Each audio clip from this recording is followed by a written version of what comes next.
This is Trophy, the Scoundrel's Quarter, Part 24. We are down a player today, but that's okay because we have a good place to put Cassian, I think.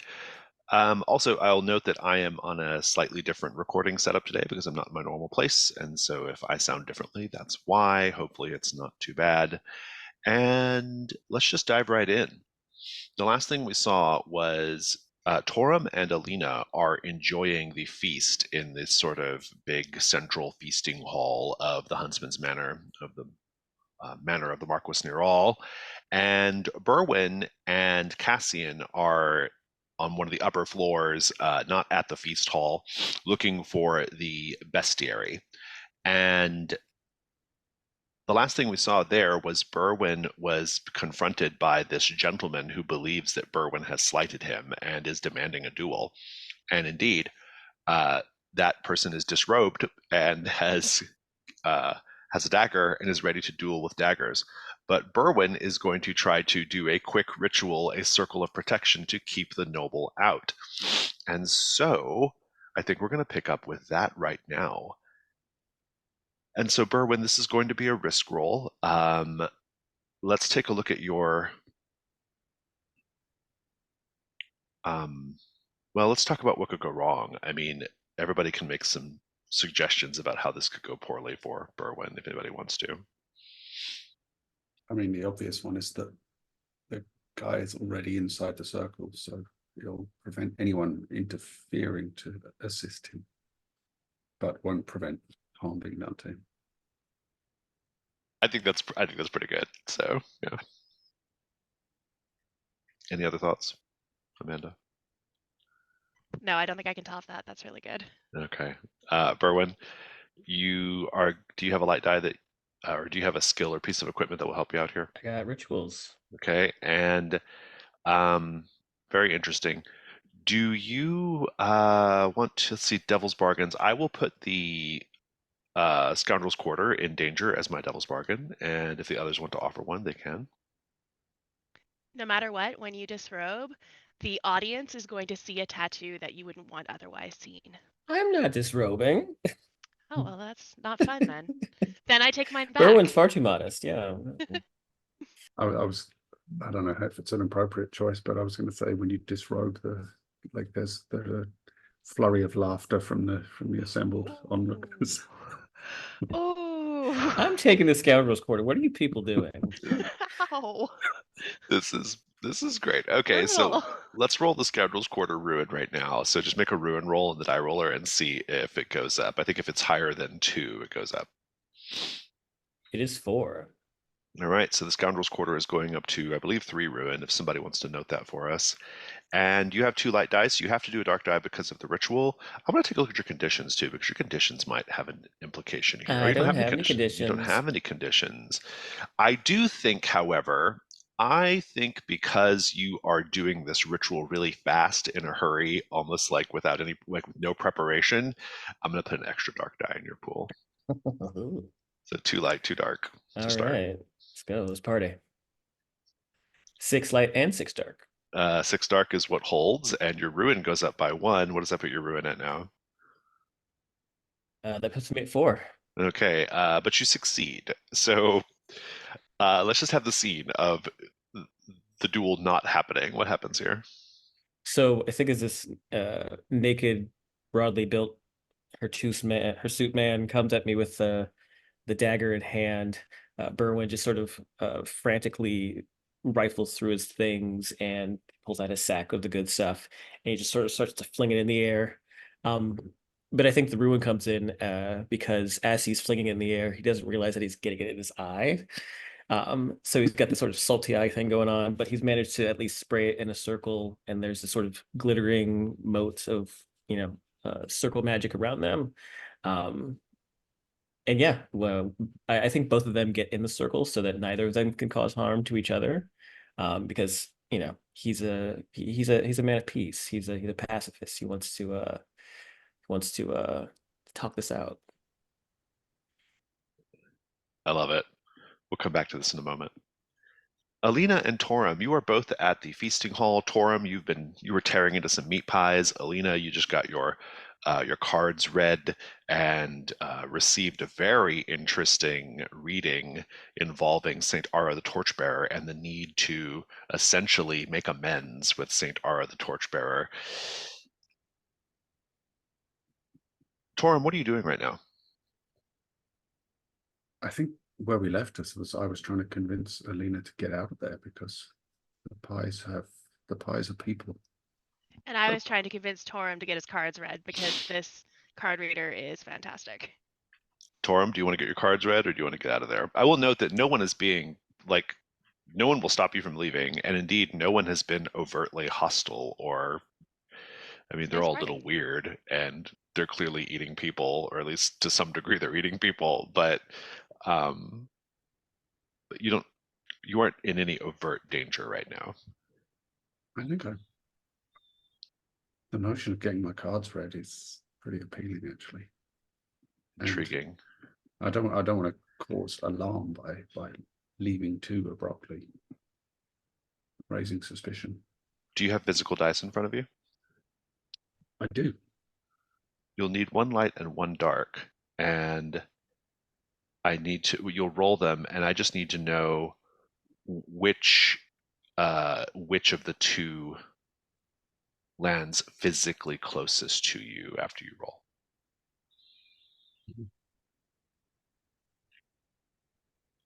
That's a 2 on the light, a 6 on the dark, and the dark is a little closer to me. Indeed. Indeed, indeed. I think as you approach,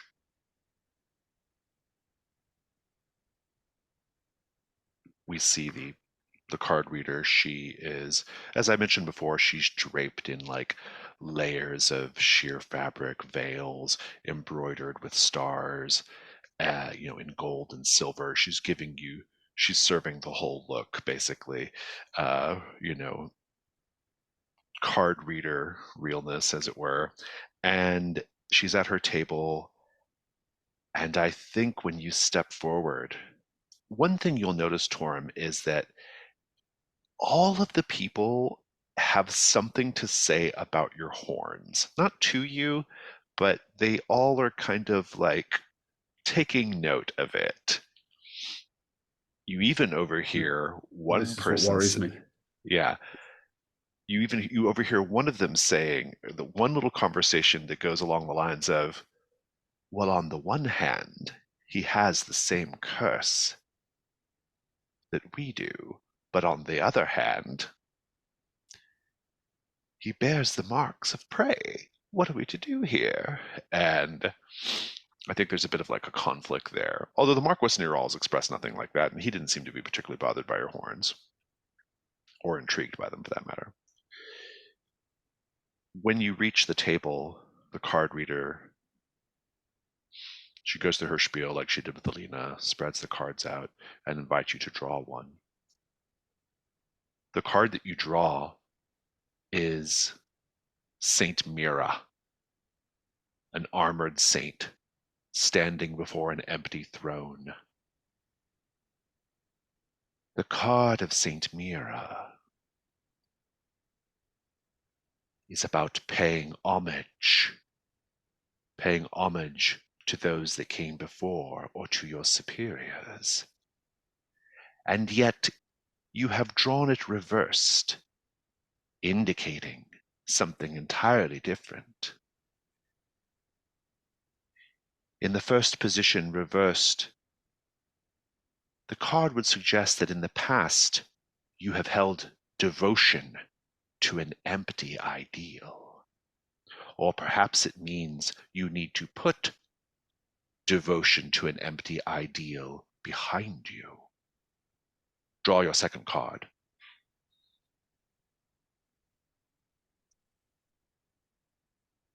Six light, 3 dark. Again, the dark is closer. Ah, Saint Valencia. And the card depicts a woman in scholar's robes with an open book.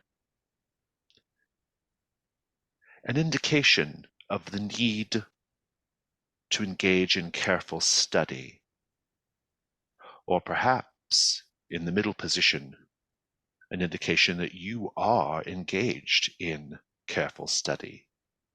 And yet once again you have drawn the card reversed, indicating instead being subject to hasty judgments. And so we see in the past a devotion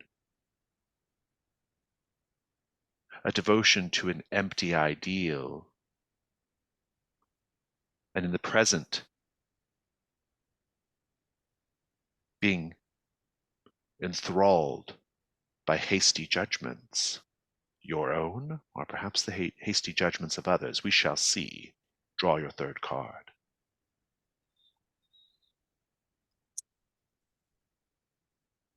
One dark, three light, and the light is closer.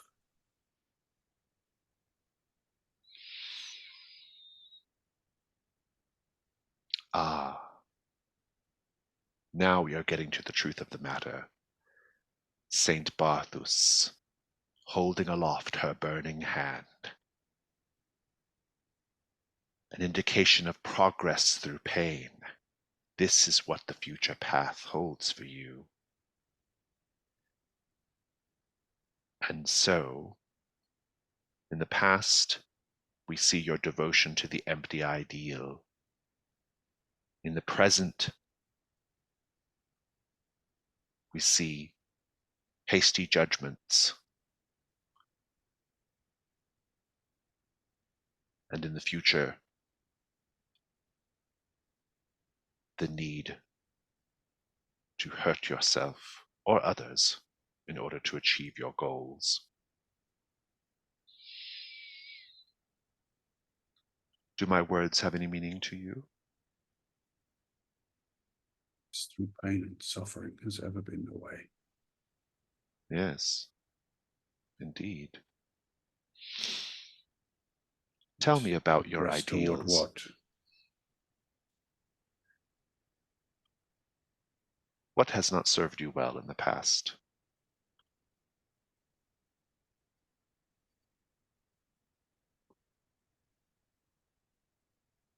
Solitude.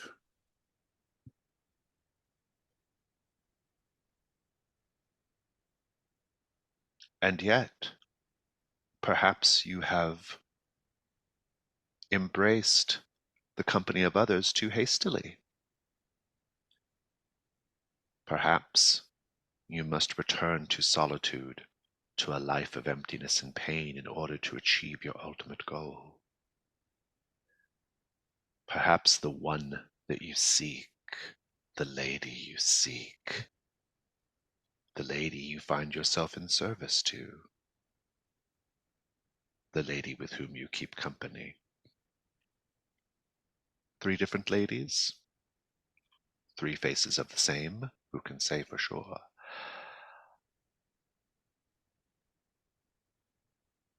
But you will not find solace there. The only solace will be found in suffering.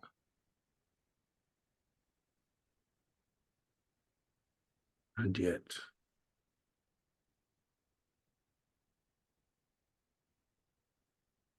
I find myself unable to turn from this path. The cards merely show the way. It is your decision whether you wish to follow that way or not. And then she takes her cards back and shuffles them.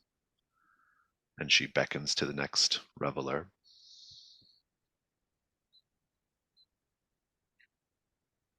We'll put Alina and Tora back together.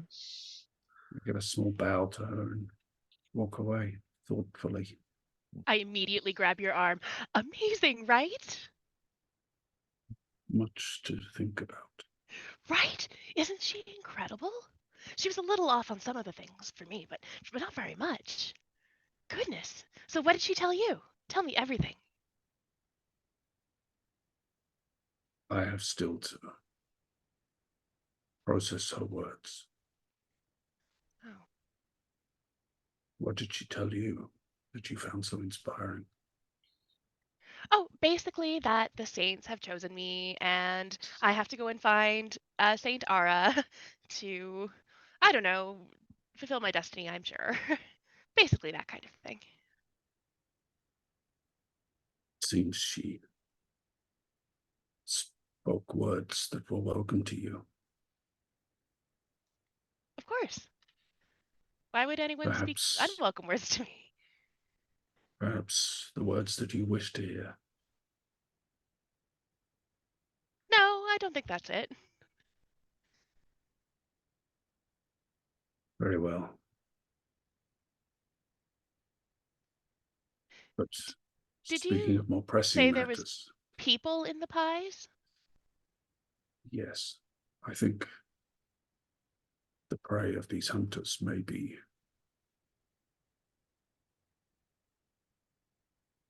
human prey. Perhaps we should ask them. I fear that confronting them with this may be unwise. They Well, surely what if it's expect normal us for to. them? Evidently it is, but that does not make it any less dangerous or distasteful. Right. But what if the pie filling people volunteered or were bad people? That makes it acceptable in your eyes. Well, I'm not going to eat it.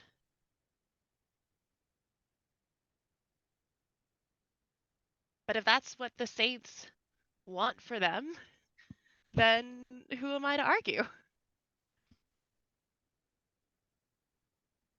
Let's I do let's not cut over to Berwyn. understand you, Alina. Berwyn, I think there's this moment where he's trying to get on guard with the knife, not realizing anything about the circle or the effect of the circle, but he's just standing there waiting for you to get your eye flushed out because you've got salt in it.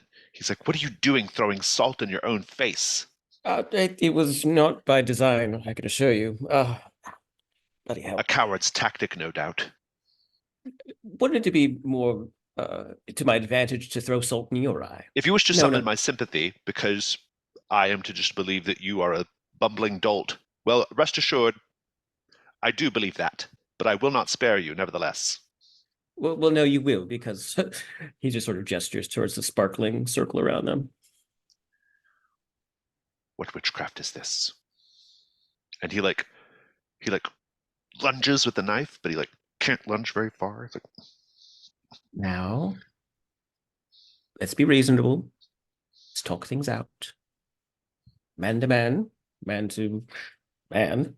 Well, I'm hoping that perhaps we can come to some sort of arrangement.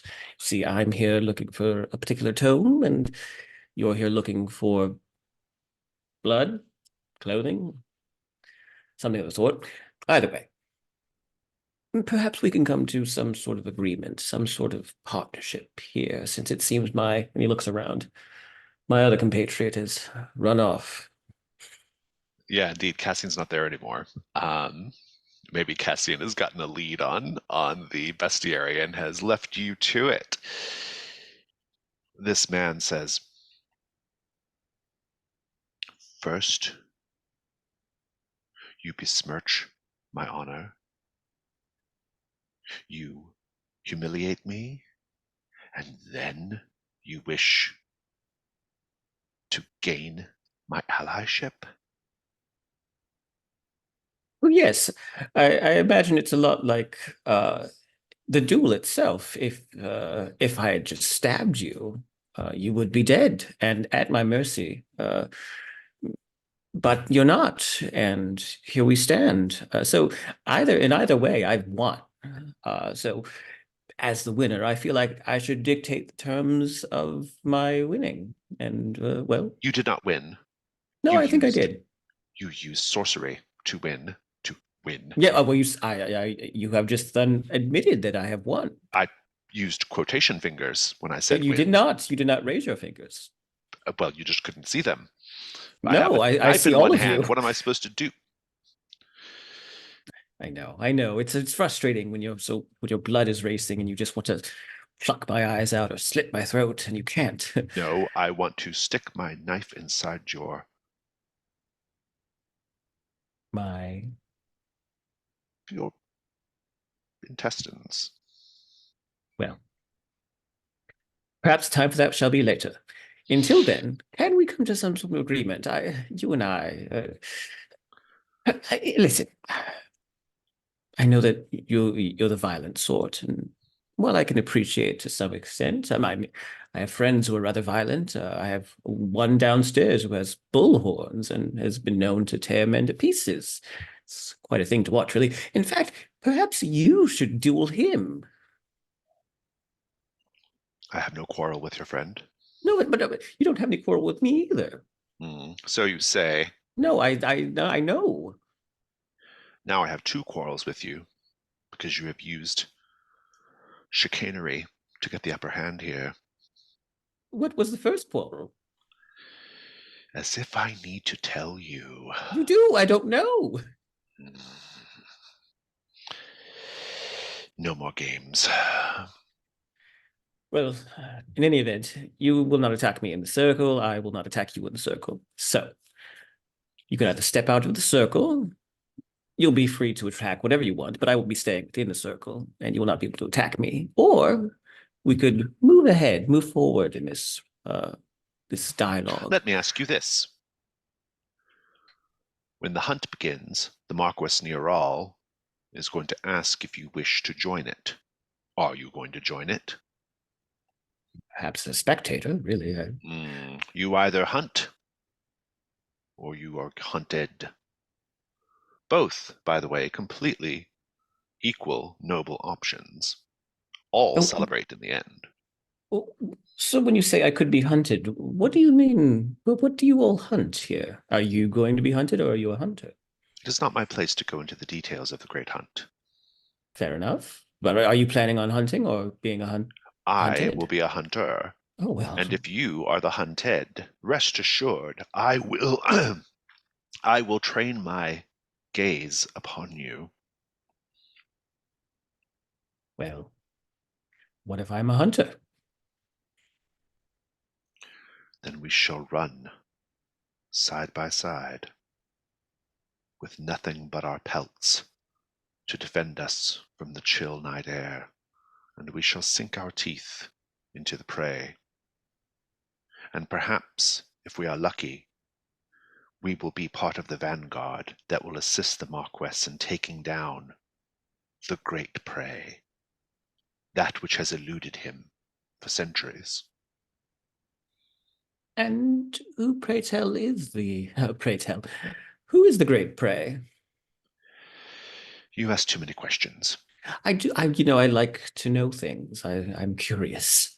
Don't you feel that ruins the surprise to some degree? And now I hate surprises.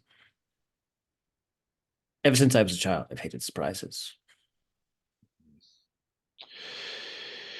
What a sad little life you lead. Perhaps. Sad little man, causing offense throughout the land, refusing to remove your clothing in a duel, using chicanery, red hair. Red hair seems fairly popular around here. He puts his knife away. Very well. Where does he put it? He's putting his pants back on, getting dressed, and he says, "Would you like to accompany me to the feast?" Well, very well. So long as, of course, you don't stab me. Hmm. Gentleman's agreement? I, of course, would never, ever backstab you. That is not gentlemanly behavior. Then let us shake on it. He Spits in his shakes. hand and extends his hand. He shakes. You can join the feast. Yeah, I'll go with them. And everything is as I described last time. Laughter, drink. Everyone's just a little. Some people are really, really into the eating part of it. stories being told. There are these antler candelabras. There are also on each table these quite grand gold candelabras. They're the most intrinsically valuable thing you see in here. And at the far end of the chamber, there is, beyond the meat pie stand, beyond the fortune teller table, there is this dais atop which there is no table, but there is a stone archway that goes into a stairway beyond. Berwin, what do you do?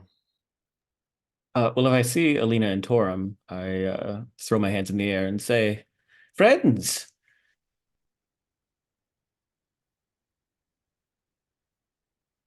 Friends? I look behind me to see who he's talking to. I'll approach Bowen and lean in close to him and say, I advise against eating anything here. Is it spoiled or rotten? Is it not seasoned well? Oh, quite well, but it is human flesh. Oh, well, that's not good. One of the revelers, I think it's Evangeline, the woman in the green dress, who I believe accompanied you, Alina, if I'm not mistaken. She says, I overheard you. She says, it's not all people. There's plenty of venison. Well, there you go. We could just eat around the human flesh. Just pick it out. All prey is the same in the end. You know, my friend here, he sort of gestures towards the guy who's going to duel with. You there? I didn't catch your name. I don't think I gave him a name last time. Do we have a Martin in this campaign? I'm gonna go with Martin I don't if think not. so. Martin's fine. Martin's his name. Martin,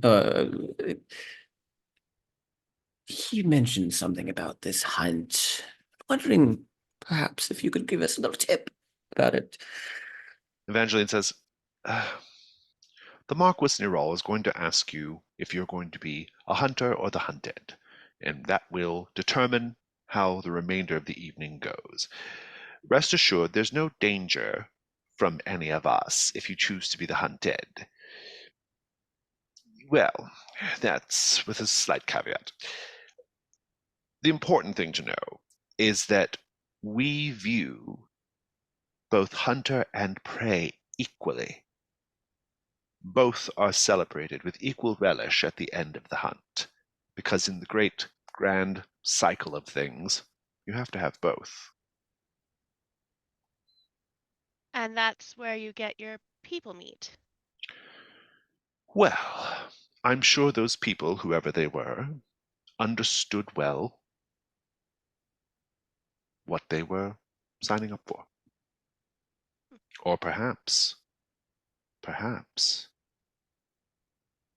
they offended the Marquess in some way, and thus found themselves in pies. In any case, it's all neither here nor there. The important if I part is what didn't want happens to- before and after the hunt. If I didn't want to hunt or be hunted, but I am interested in the celebration, then where do I go? I'm afraid if you go up the stairs, she points at the stairs beyond that archway. If you go up those stairs, you must choose.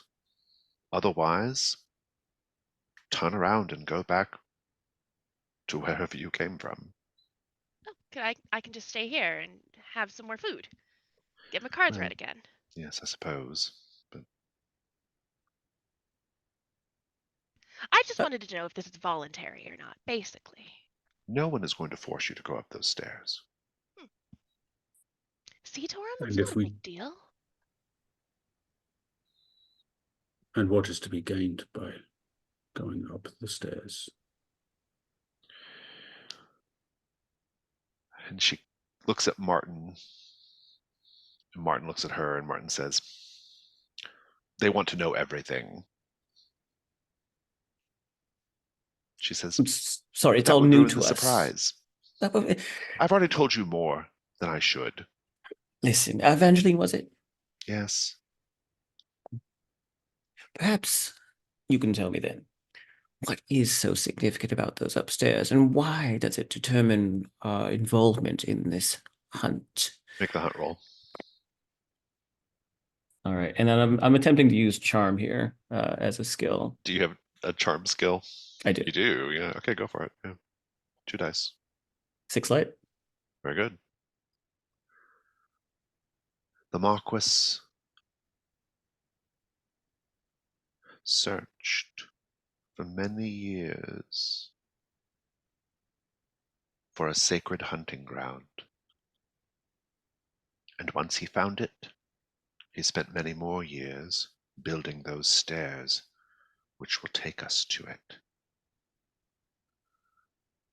And there on that sacred hunting ground roams the most magnificent beast you will ever lay your eyes upon. The Marquis has never been able to snag it. Truth be told, I'm not sure he really wants to. I think he's more of a process man than an outcomes man.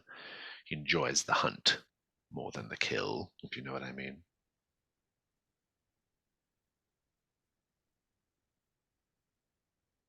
Well, this was all very illuminating. Perhaps, though, we can have a bit more time amongst the feasts, unless, of course, there's a rush. She says If we people were will to go up the bring down stairs this in their prey. own time.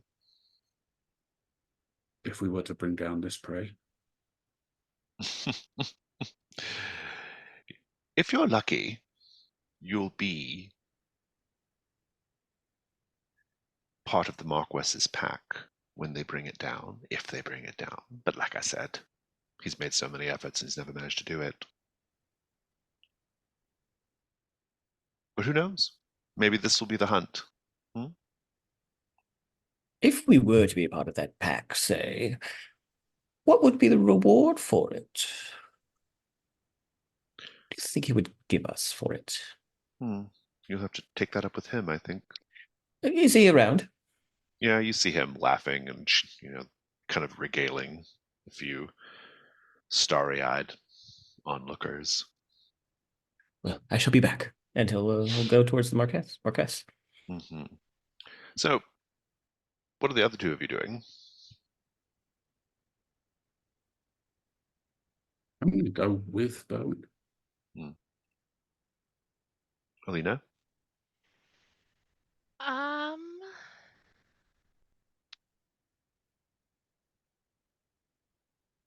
Kind of want to I want to take a better look at these really fancy candelabras.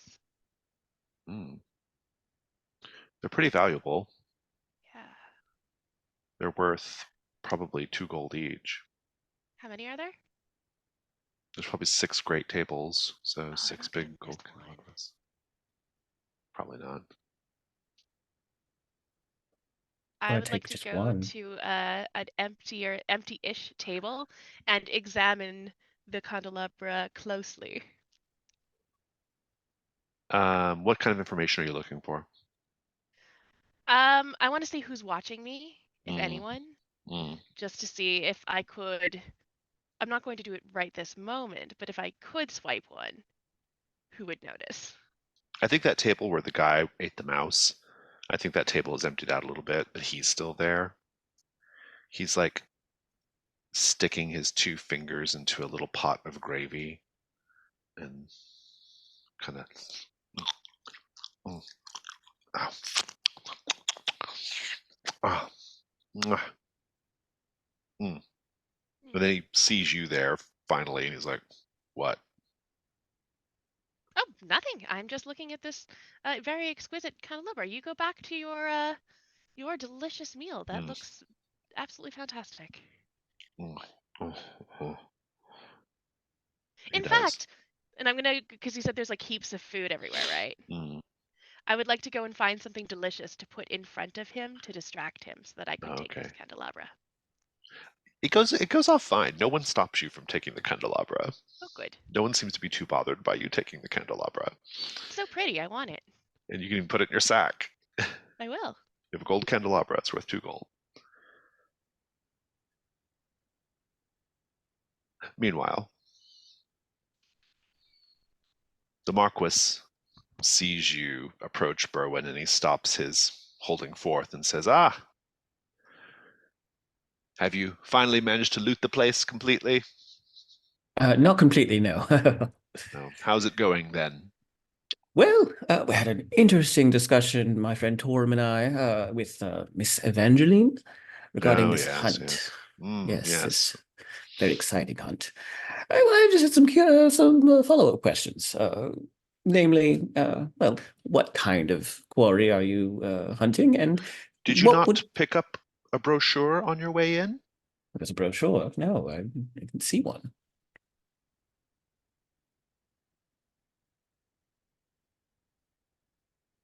Was I supposed to have picked one up? There's no brochure. No. You got me. Hmm. What was your question, friend? Well, we were wondering, first off, what kind of what kind of prey you're hunting for, and then secondly, if we were to join your company, what would be the reward? Say All will be we. revealed Oh, if you wander up those stairs in well, your I already did. time. You see, I didn't get too far though. Martin over there accosted me, but I think we've hammered No, it no, out. no, those stairs. And he points Oh, at the stairs beyond that archway at the other end of the feast hall, which you but have those not been up stairs. yet. Oh. He says, everyone will make their way up in their own time, and if you make your way up in your own time, all will be revealed. Well, I do appreciate it. Thank you. Torum, Berwin. you're a curious, strapping sort. Perhaps you can investigate up there and relay what you see and bring it down for us.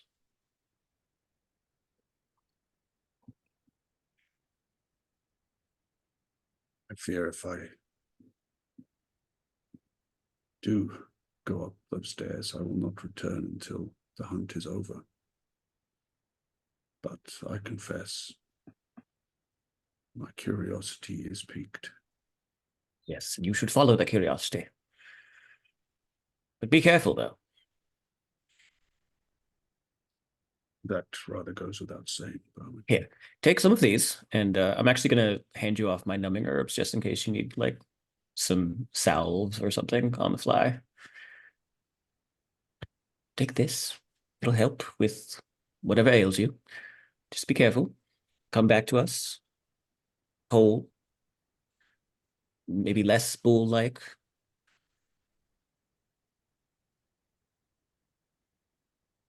I think Torum cocks his head and squints his eyes at Bowen when he says that. But I just mean that whenever you wander off, you come back with something. Last time it was horns, and this time it's your breathing. It's very heavy and hot.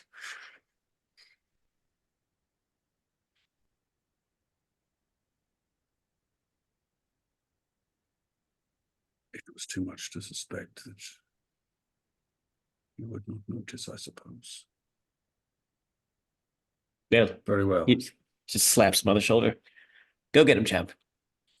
See that Alina does not run afoul of any dangers here. She is throwing herself headlong into all manner of foolishness. Oh, I'm sure she's fine.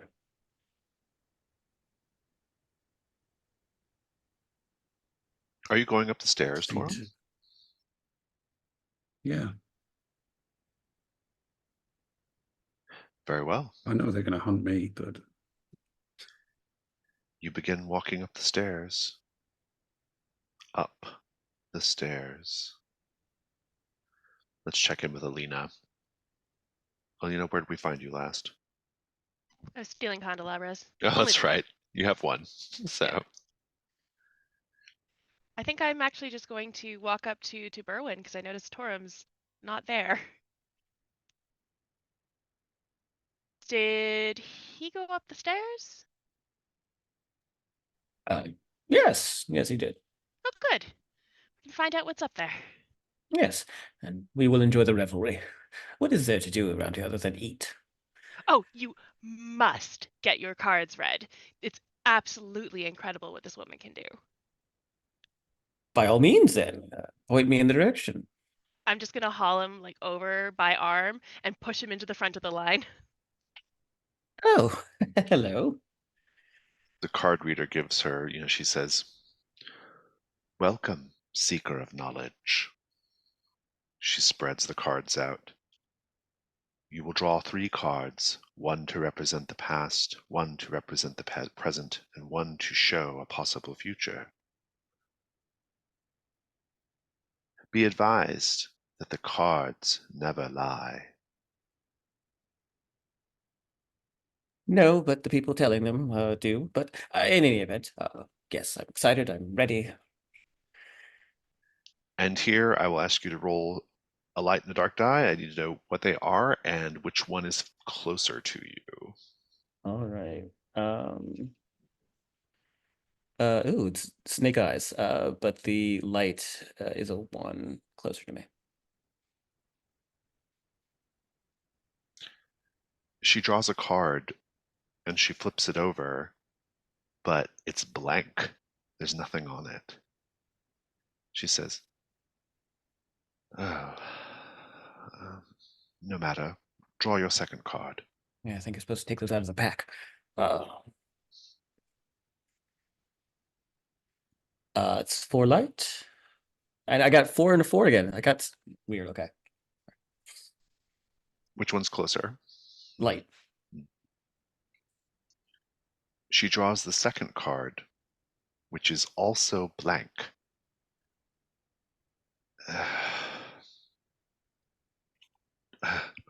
There's a bit of a tremble, a waver in her voice. Draw your third card. Okay. Too light. What are both cards? What are both numbers? The other one was a dark 6. And the light's closer. Yes. She draws the third card. The third card is also blank. He leans She back. quickly gathers up all the cards. She looks at you with her veiled eyes and says, "I'm sorry." And then she stands up and leaves the feast. Alina? And with that, let's take a 5-minute break.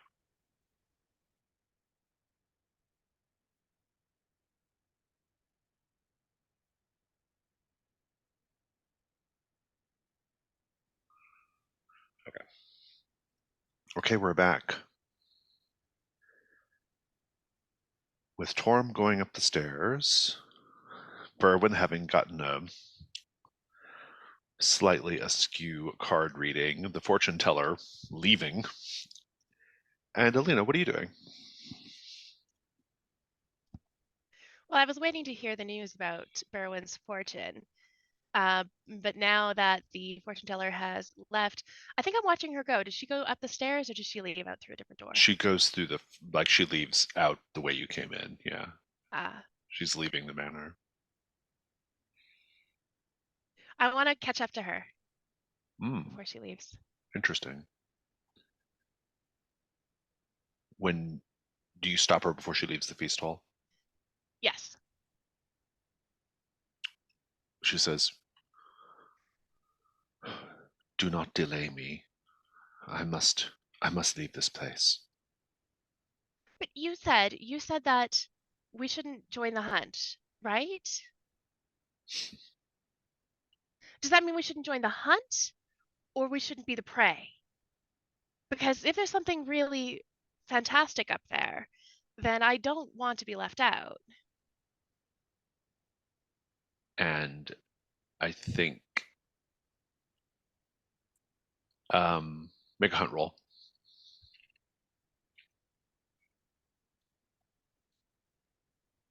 5.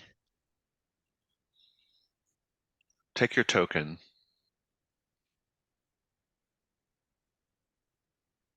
She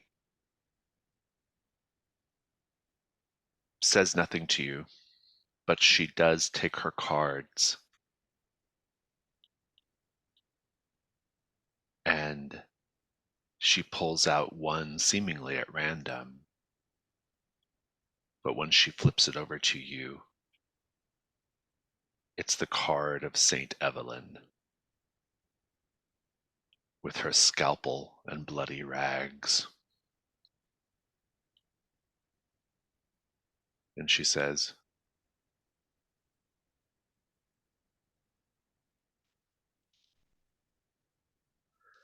"Perhaps you have already seen your fate." And she leaves. But you get to put the card in your found equipment. Ooh. I do. Or I think she probably would more accurately say, perhaps you've already met your fate. Oh yeah, that's the kind of vibe I got. So yeah, Yeah, that makes sense. Yeah. And with that said, people are starting to wander up the stairs at this point. The Marquess is excited to get going with the Great Hunt, and everyone is kind of gradually making their way up. There's still little snatches of conversation that are wrapping up. Someone is singing songs by the fire. They'll finish their set. People are finishing their pies. Torum, you get to the top before all of those people do. You're climbing the stairs for what feels like a really long time. And when the stairs finally end, they end in a stone gazebo. And the stone gazebo is in the middle of a beautiful, wide open, sun dappled meadow. The sun is high in the sky. It's brighter and higher than it was when you came into the feast hall. And indeed, you don't see anything around that would indicate where you're at. And indeed, this space is impossible because you climb stairs to get to it. A very, very long set of stairs. But here you are. There are a couple of people up here already. They have laid out a blanket on the grass, and I think you sort of catch them kind of making out. But otherwise, there's really no one else up here yet. What do you do?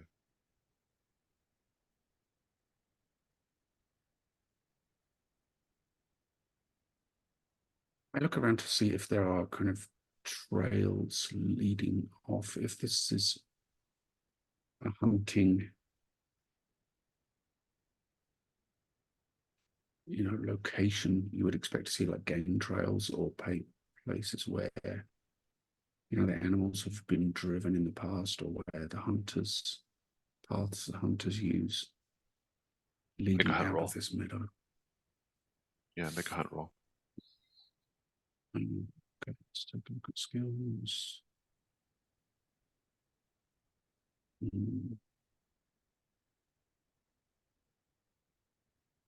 I might lean on the polished hand mirror again. I know I keep. You're gonna have to take that away from me the amount of times I get to use it. Giving me It's an okay. extra That's die. what it's there for. You took a burden for it, so. Yeah. 4. You get a hunt token. And the terrible thing you encounter is that the ground is completely pristine. You don't, like, the grass is fresh and vibrant and not patchy. There are trees, there is a woods that sort of surround this little glade. Everything feels bright and vivid and fresh and unblemished. You can hear bird song. You even see a couple of elk that turn to look at you, and they assess you for a moment as if trying to determine whether you're something they should be scared of or not. And their judgment lies in the fact that they just go back to chewing on grass. With a little smile, I think, like that. Yeah. But I think Tom is not interpreting this as necessarily terrible, because this has the air of the Fae about it, to his mind. Perhaps a little bit, yeah. Berwin and Alina, are you going to make your way up the stairs, or do you have anything else to do as the place empties out? Well, Berwin sort of just kind of sitting there, realizing that the fortune teller isn't coming back, gets up from the chair, and he's gonna wander over to one of the tables that still has pies on it. And they're like hand pies, right? They're like small. Yeah, yeah. He's gonna take up one. He's gonna start to like peel off the top crust and start to rifle through the meat. Mhm. And as he's doing that, I would like to use my channel spell to try and summon the spirit of this meat. Get some information. Very interesting. It's a very interesting maneuver. Just make a 2-die hunt roll. We're not going to do a risk roll for this. There's no danger. Might be should it to 2.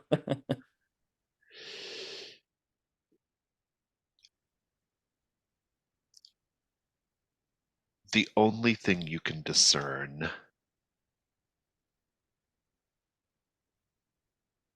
is that the only people who end up in the pies are cowards. Interesting. At that point, Martin slaps you on the shoulders and says, "How are you, friend?" Oh, just enjoying some delicious pies. And You have a look on your face that says you've learned something that you find to be unmooring.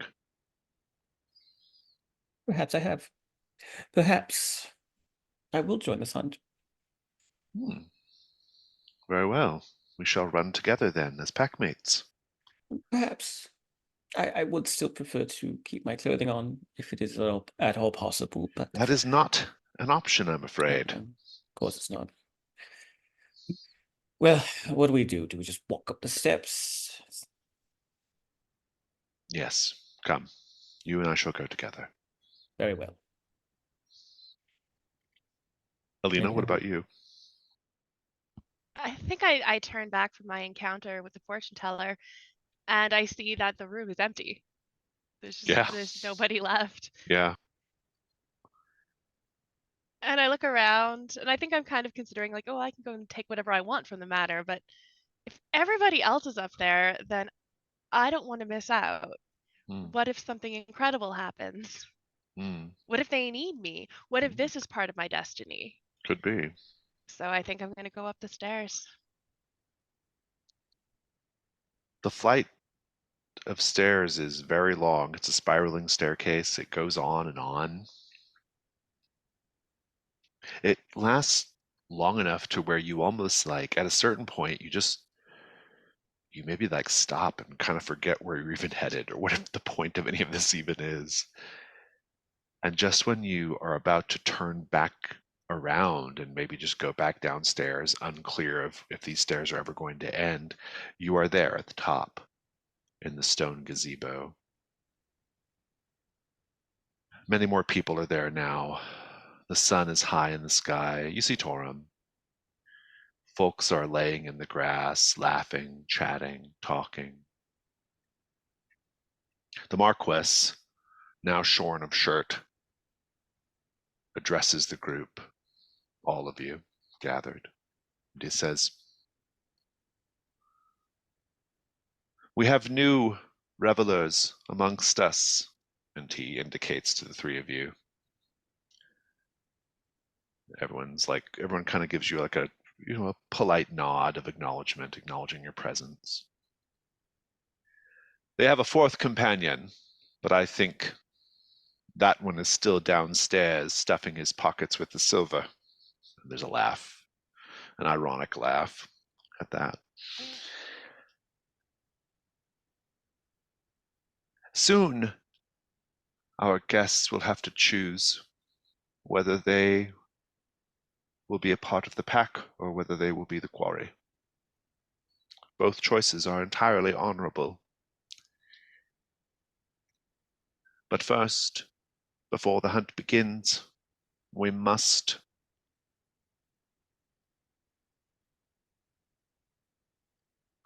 rest. We must find our reserves of strength. We must gather our energy by spending it. That's what the king's economists would tell you. A dollar spent returns to you threefold eventually. A dollar, he wouldn't say that. A silver spent returns to you threefold eventually. There's some laughter. Everyone's getting more naked. The Marquis invites the three of you to join them, this group of people. There's about 36 of them in total, men and women both. All of them, even the ones that aren't beautiful or attractive or handsome, have a certain animal vitality to them.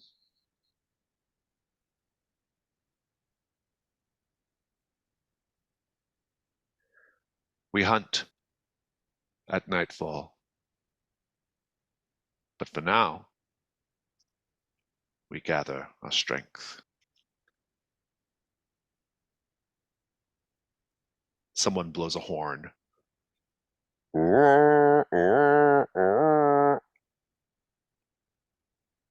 Let the gathering begin. And it just turns into a big orgy, basically, here in the grass, in the tall grass. Now, you don't have to participate, of course. No one will judge you. If you do, though, you get to lower your ruin by 1. See Amanda's eyes light up.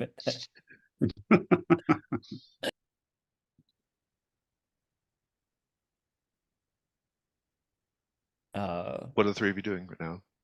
Berwin is sheepish, standing before all of this. He's kind of gripping his holy symbol to Robert Ilsnar. Is Martin still there? Did he just like jump in? Yeah, Martin's doing his thing. Yeah. Okay. They all look like they're having fun. Well, you know what they say? When in Fort Durin. We're not in Fort Durin, though. But that's what they say. It's just a saying. Oh, well, in any event, I fear I shan't participate. You know, I'm a married man. My wife would probably not be thrilled with my participation in such a thing, so I will be abstaining. But please do not let me hold either of you back if you two wish to dive into this flesh pit, as it were. Well, I mean, I have taken vows to uphold the ideals of the sisters, but at the same time, the sisters never say anything necessarily about remaining chaste. Well, then, It's sort of assumed But in special circumstances, it's probably okay. Well, this is a very special circumstance. I mean, how often do you get to touch 3 dozen bodies at once? Yes, I believe I the think sisters Torum would is support probably. that. I think Torum is probably drawn off by some of those people who are commenting about him in the feast hall downstairs, and he'll partake. Yeah, Alina's just going to, now that she's justified it to herself, she's going to jump in. Indeed. The air smells of the scents of forest, pine, and fresh running water, but also the smells of physical exertion, of bodies. You hear birds pleasantly chirping. Somewhere nearby, the babbling of a running brook. Eventually, after what appears or feels like equally like mere moments, but also many hours of enjoying each other's bodies, drinking wine, feasting on pies that were brought up from downstairs, occasionally breaking up the physical activities with jokes and songs, laughter. Evening falls, and the hunt is called. The light goes golden as the sun nears the horizon. You hear the sound of hunting horns in the distance. You lost track of the Marquis and a few of his companions a number of hours ago, but now as the light dims and turns to blue, the Marquis and his friends come out of the woods. They are perfectly naked. The Marquis comes up to the three of you, gathers you from wherever you're at, and he says, "The choice is yours. You can be a part of the pack, or you can be the quarry. But in either case, if you survive the night, if you survive the hunt, I shall teach you one of my rituals.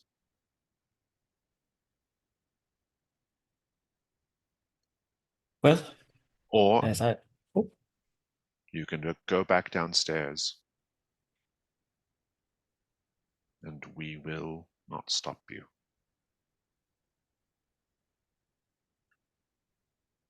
Well, we've come this far.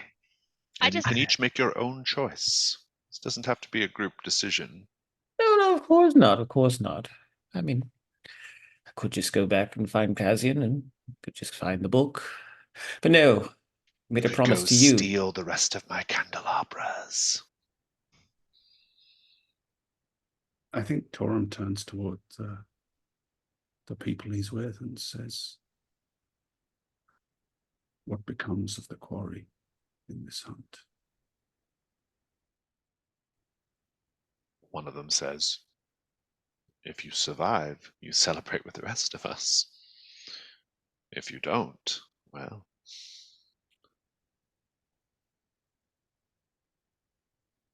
I know that I'm being persistent in my inquiry, but does this celebration include any kind of reward or financial compensation? If you survive the night, I will teach you one of my rituals. Otherwise, you get the thrill of the hunt. Now, the moon is nearly high. You must choose.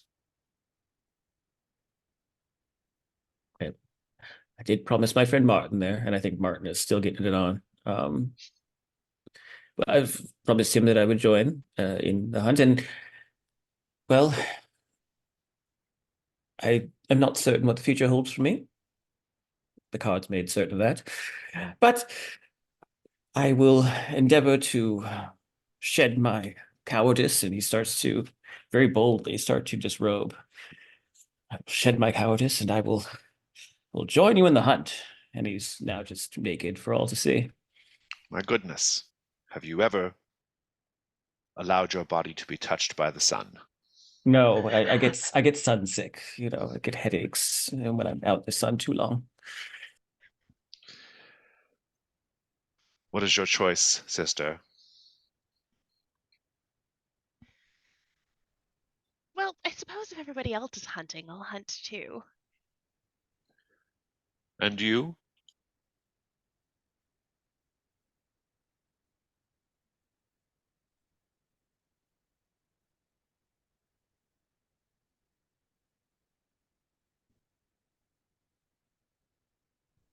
You may find me an interesting quarry.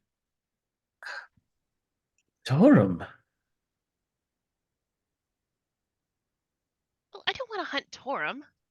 I don't want you in a pie. Martin says you don't have to hunt him. There's other game. No, but then you all will hunt him, and I don't want him hunted. Torum. You know what you're saying. The Marquis says the choice is made. But there's no discussion. As part of the quarry, you get a head start. Normally, you would run as you are, but you may want to stay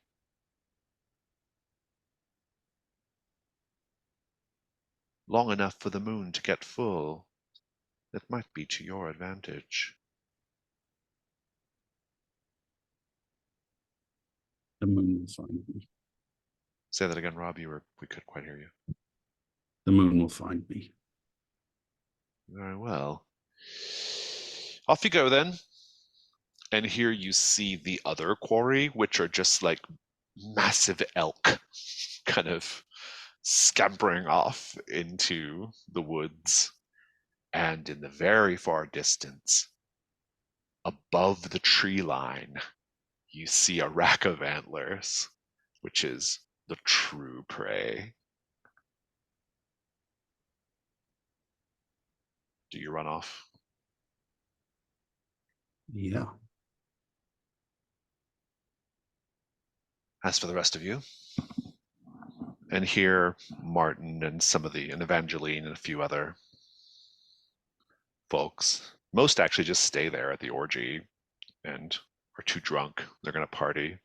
But a good half dozen, maybe up to a dozen of them do get up. They're all quite naked.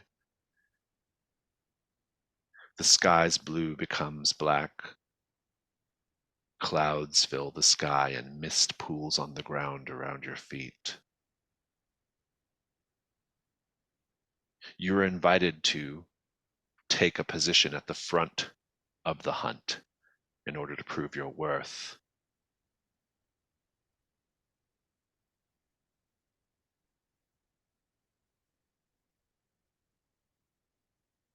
The swollen moon is rising overhead.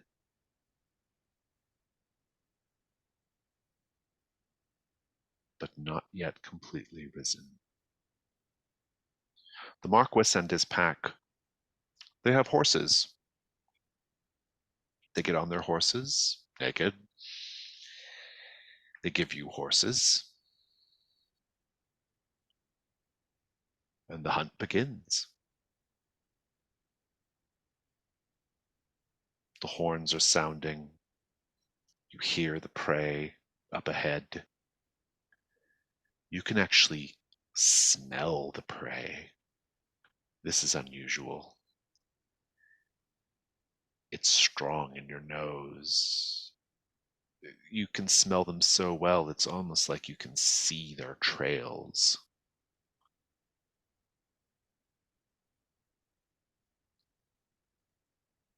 Let's pick up with the hunt. Torum, you're ahead of the group. What's your strategy here?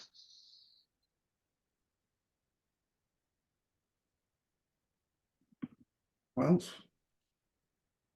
I think I have a couple of things. Firstly, I have a skill in speed. Mhm. So there is just the absolute plowing ahead as fast as possible, but also just Torum's kind of affinity for mazes and labyrinths, and I think he's going to use that as a way to just get lost so deep in the woods that he'll never be found. I like it. That's really good. Although, he'll be able to find his way out because he's good at that. Yeah. Interesting. Okay. I like this. This will be the risk roll.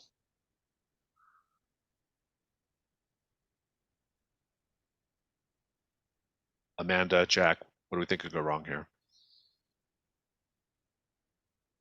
I think that one of the reasons the Marquess was out in the woods earlier was because he was setting traps, and Torum falls into one of these traps. It's very deadly. Mm. I would say due to your size, you are very easy to track. I think that maybe the other prey they are spooked by you and they attack you. Do you have a skill or piece of equipment that will help you here? Skill of speed. Okay. Keep And ahead of them. Devil's Bargains, I'll put the Scoundrel's Quarter in danger.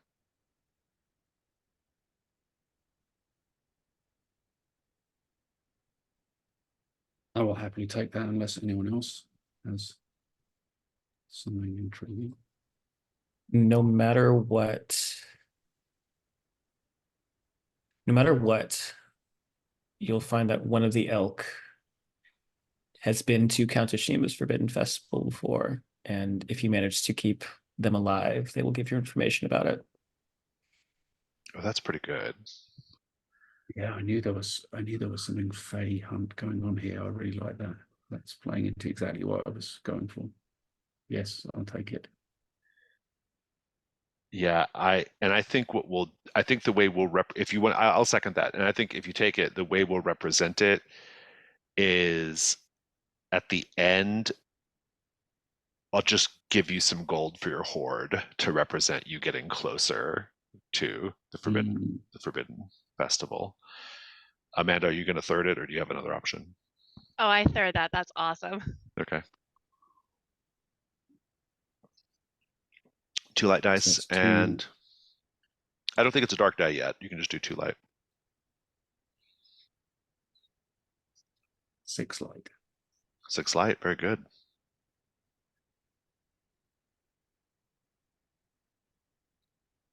We'll come back to this in a moment. Alina, Berwyn, on the hunt. The horses are rumbling through. Berwyn, how are you on a horse? Oh, well, I was going to ask if Martin was in this company as well. He is. Then I'd probably be riding on his horse because I don't ride horses. I'm a city boy. So I'd be riding on the back. Ah, very good. Alina, how do you do on a horse?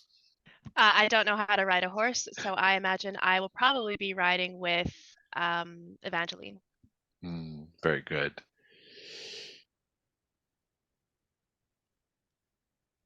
Very good. They are very skilled riders, and so they are able to very ably navigate uneven, mist-covered ground, avoiding falls, avoiding broken legs, avoiding mostly invisible tree limbs that would impede progress, injure eyes, or strip away weapons or armor. A couple of the smaller elk are taken down. The hunters get close. They use knives and spears to take the animals down, but you can tell that this is not their preferred way. And indeed, their preferred way reveals itself. The preferred way reveals itself when the moon becomes fully swollen overhead, and all is wild abandon. The hunters get off their horses. Their grins are wolfish as they secure their belongings and their mounts. The Marquis approaches the two of you and says, "You have one more choice to make. Here, in the light of the sacred moon, do you wish to proceed on foot or paw?"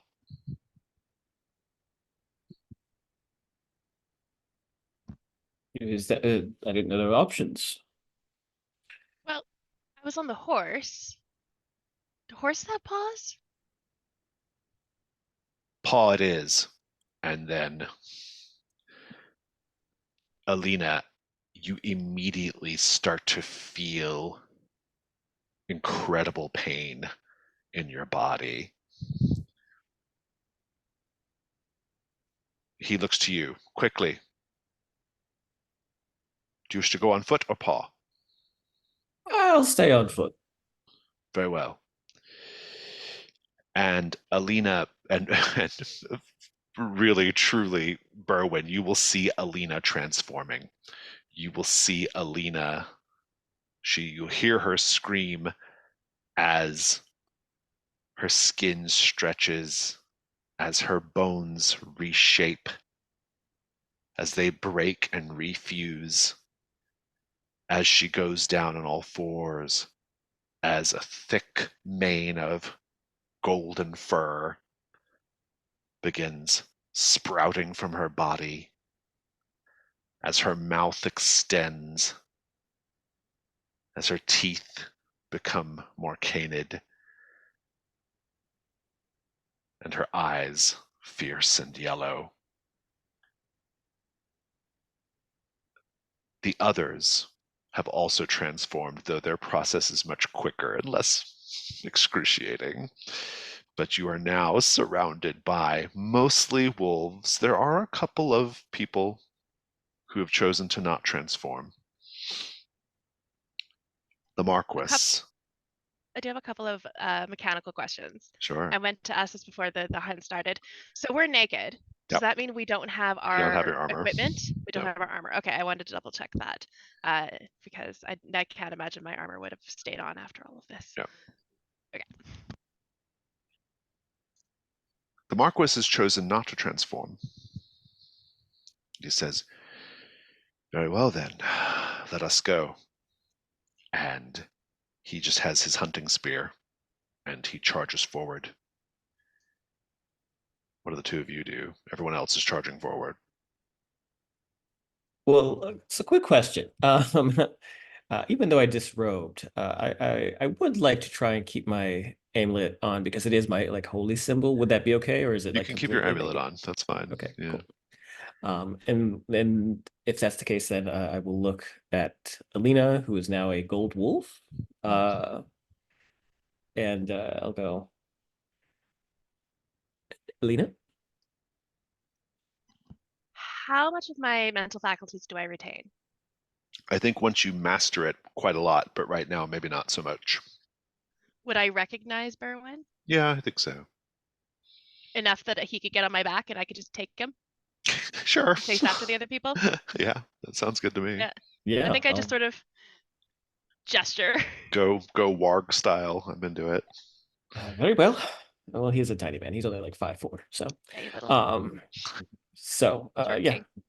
he will climb on her back. I think And the we're first off. few steps I take are pretty like a deer learning to walk, but I think I get the gait of it pretty quickly, and I manage to catch up to the group. Yeah, this is great. The hunt is going. There are these prey beasts, these elk-like creatures that are running. They're very nimble. They can dodge and weave between trees and hedge very nimbly, much more so than the wolves. But the wolves, of course, if they get their teeth on one, it's pretty much over at that point. At one point, one wolf darts and bites the rear leg of one of the beasts, and another one comes from its side and bites deeply into the beast's neck. The wolf rips out a chunk of the beast's neck and is covered with a shower of nearly black blood. The beast kicks out once, then falls, bleeding faintly as it slowly goes still. But still the pack charges forward. There are more of these beasts darting here and there. At one point, a wolf tries to rush behind one of the beasts, but the beast sees it and lashes out with its iron-hard hooves. The wolf is struck in the ribs, caving several of them in and flaying the flesh open. So these beasts are not necessary, they're not completely defenseless. Meanwhile, Torum, you're hearing all this. You're hearing the bleating of these beasts. You're hearing the howling. You're hearing cheering as well of people. It's a mix of sounds. Tell me about how you are navigating through this place and indeed hiding yourself.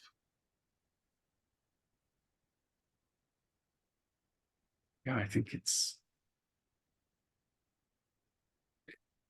Torum and this elk, presumably, that he's now determined to protect.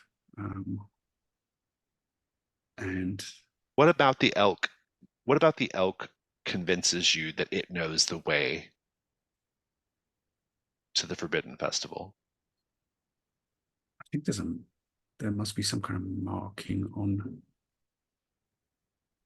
its flank that I recognize as Maybe the horns even. yeah.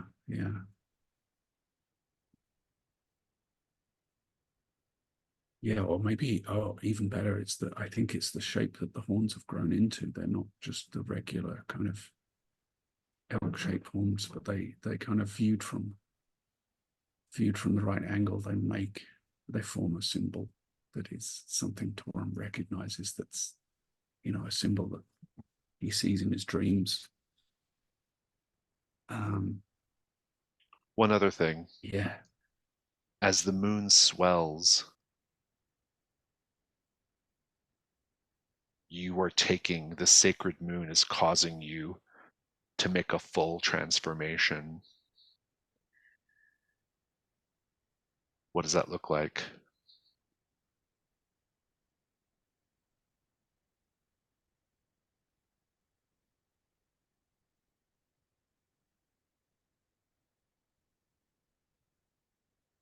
I think when Torum realizes, he probably suspected that was a strong possibility. He finds a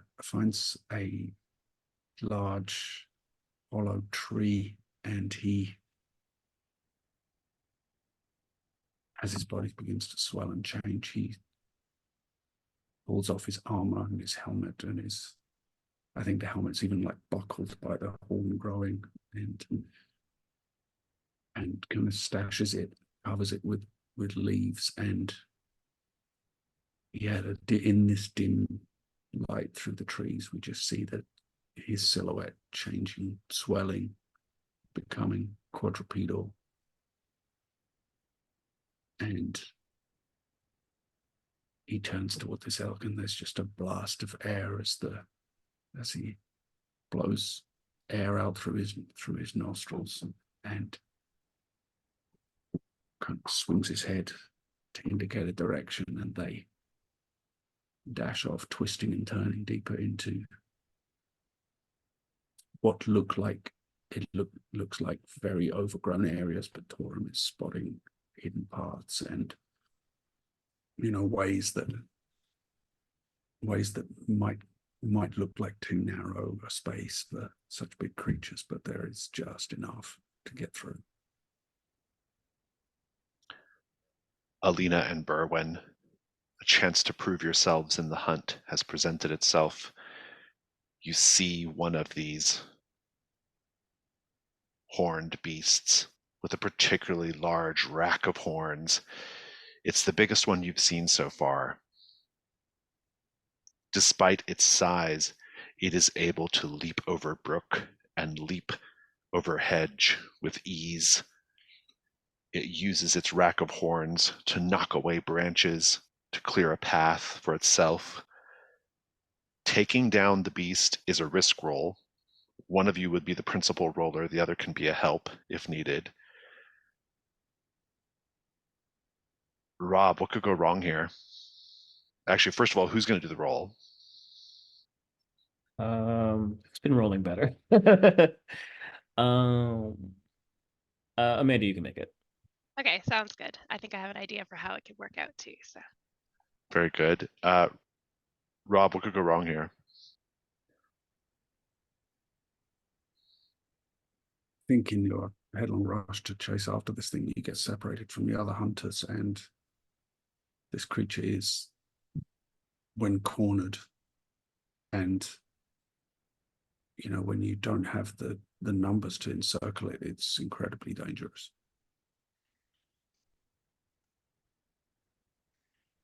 Like it just goes straight to combat. I think that's pretty good. yeah. Do you have a skill that will help you here? I'm a wolf. Wolfness. I Don't think think it's gonna do it. I think actually in this case it would be vigilance, because when you're trying to hunt something that's dangerous, it's not about size or strength. It's about watching and being aware of your surroundings and aware of its surroundings so that you can I'll pinpoint take that. weaknesses. Yeah, I like that. I'm into it. You have one light die, and I will put the Scoundrel's Quarter in danger as a devil's bargain, and then Rob, you can make the devil's bargain as well.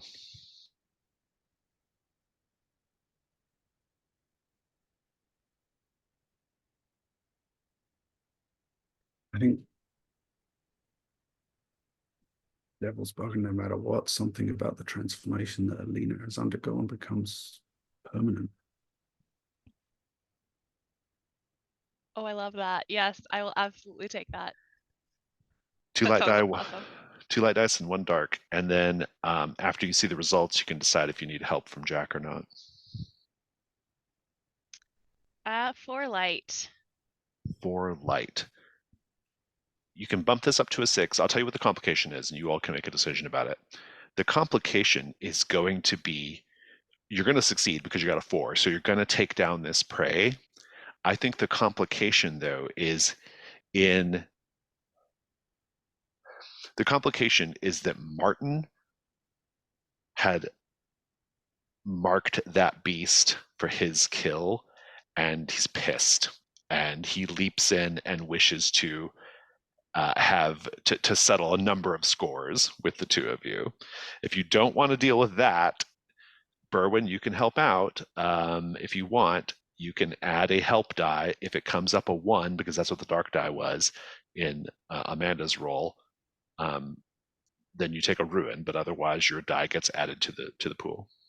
All right, I will help first. So what? Just How are you helping in the fiction? Just out of curiosity, what are you doing? I think I'm helping because no one provides moral support like Berwyn does, and so I think that I sense Alina's trepidation, her hesitation. She's of two minds. She's trying to figure out this wolf thing, and she's reeling. And so I'm there providing.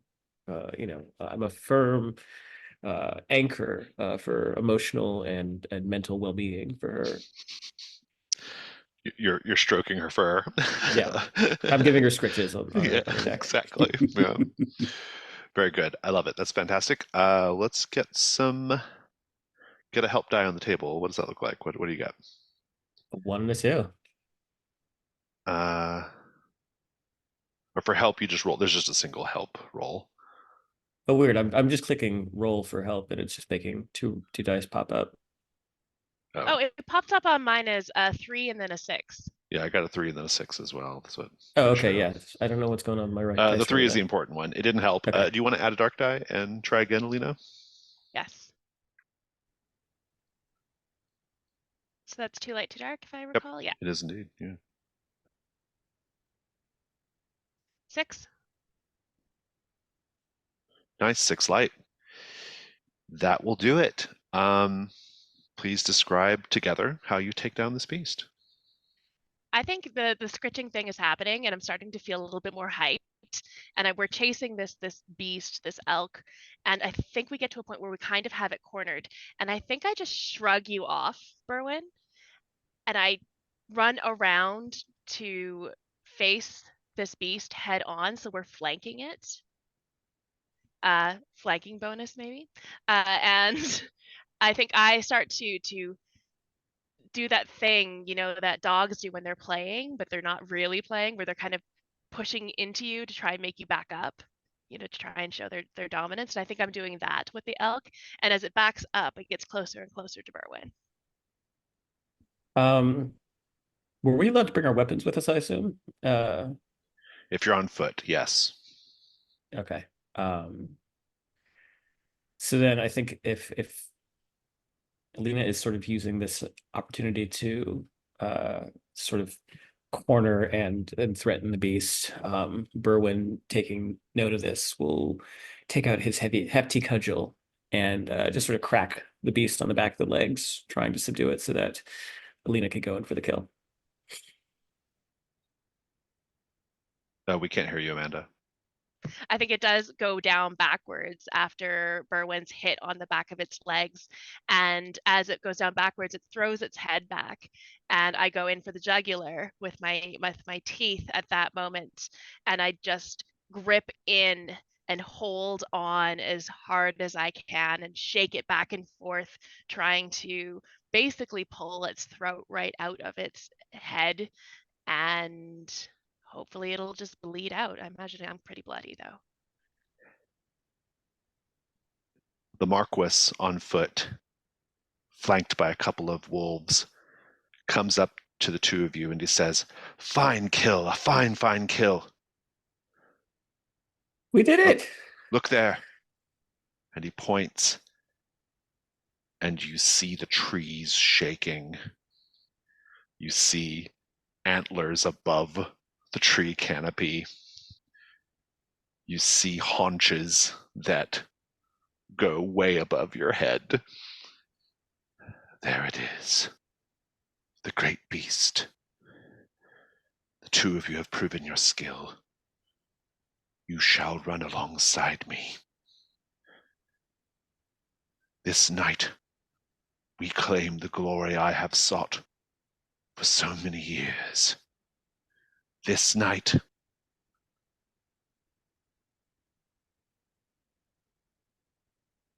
the great prey shall fall. Sally forth!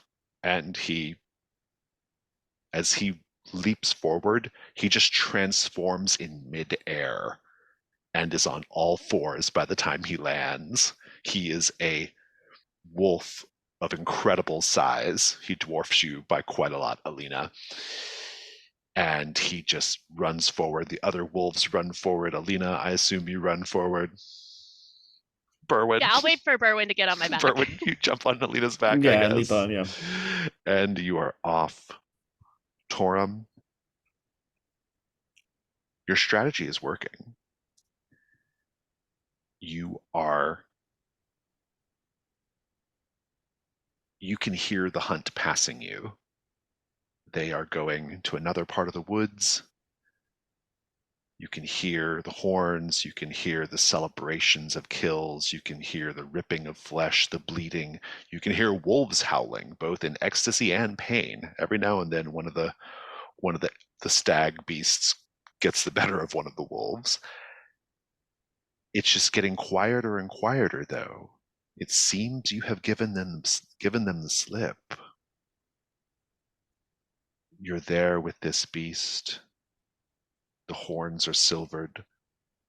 It bears the markings of the Fey realm.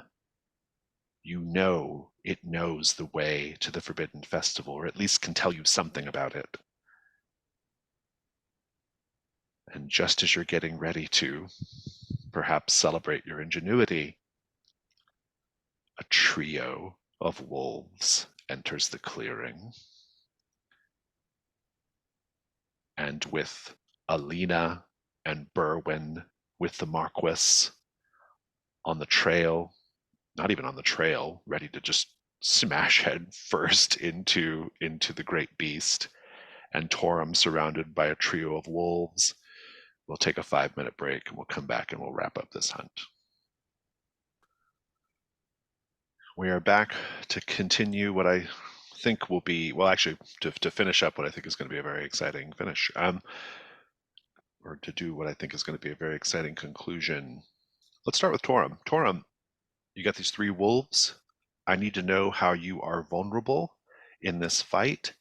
And furthermore, I need you to roll 2 weak points, one for the deer you are guarding and yourself. I was going to say that the reason I'm vulnerable is because I'm concerned with protecting this other creature. Indeed. Let's get 2 numbers on the table. Great, that's a 6. Off to a good start. Good start. And another 6. Roll again. You need 2 different numbers. 2. 6 and a 2. Very well. And what is your ruin right now? I think it's a 4. I bumped it back. Oh no, it's a 3. It's a I bumped 3. it back down after partaking. Yeah. in So the you have a little bit of opportunity. No armor. I need to determine what I think the endurance of this collective 3 wolves is going to be.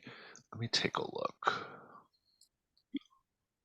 One wolf by itself is a it's a 9. And so I think as a group of 3, there'll be an 11. But if you want to do a ritual to reduce it by 1 or possibly 2, I'll let you do that. Yeah, I would definitely like to do that. I have a couple of rituals, either yoke, which will give me bull-like strength, which feels very appropriate. Well, there's that burning voice that I picked up somewhere along the way. If you'll allow me to get that one, I think use that one. I think that might be quite cinematic. The burning voice? Yeah. What does it do per the... Scream forth a flame that burns the spirit within a target's body. Oh yeah, that's really good. Yeah, I like that. That'd be great. Let's do burning from the inside.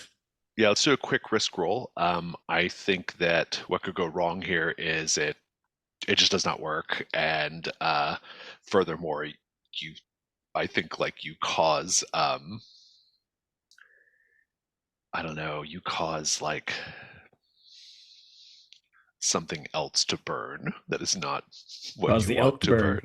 Yeah, oh, that's pretty good. Oh, yeah, that's pretty good. Fantastic. Okay, so, and I think the only devil's bargain I'm going to put in play is the risking the Scoundrel's Quarter. Do you want to do that? Sure, unless somebody's got anything else, but yeah. That's the only one I'm allowing. So roll ruin.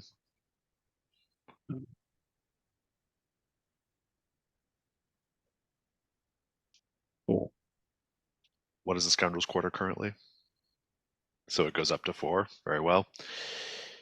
You have 2 light dice, 1 dark die. Let's see. If you hit a 6, you lower their endurance to 9. If you get a 4 or above, you just lower it to 10. I got a 6 light. Nice. They are now in endurance 9. This will be a significantly easier fight. Give us that moment first, though. How do you what does it look like to weaken them in this context? Yeah, I think as Torm is trying to communicate in some way with this stag, then he hears the noise behind him of the 3 as the 3 wolves enter the clearing, and he just turns turns his body side onto them, trying to get as much of his bulk between them and the stag as he can, and he lowers his head and his eyes get narrow, and his bull-like mouth opens and just releases this huge bellow, and it's almost a visible shockwave in the air, and you just kind of see this flame-like glow from within the wolves as something inside them starts to burn. Nice. The hunt with the great beast.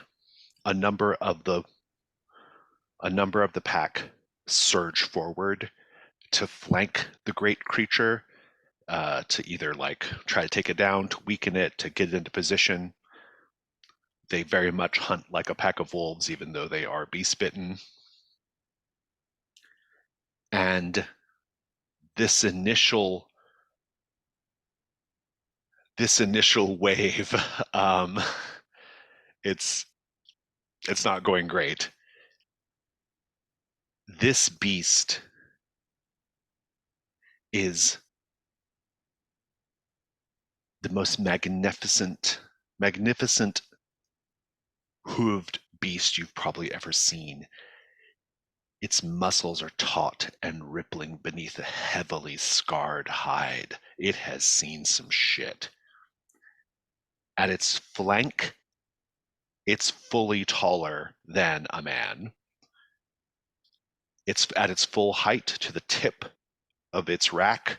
It's probably at least 20 feet tall. It's enormous.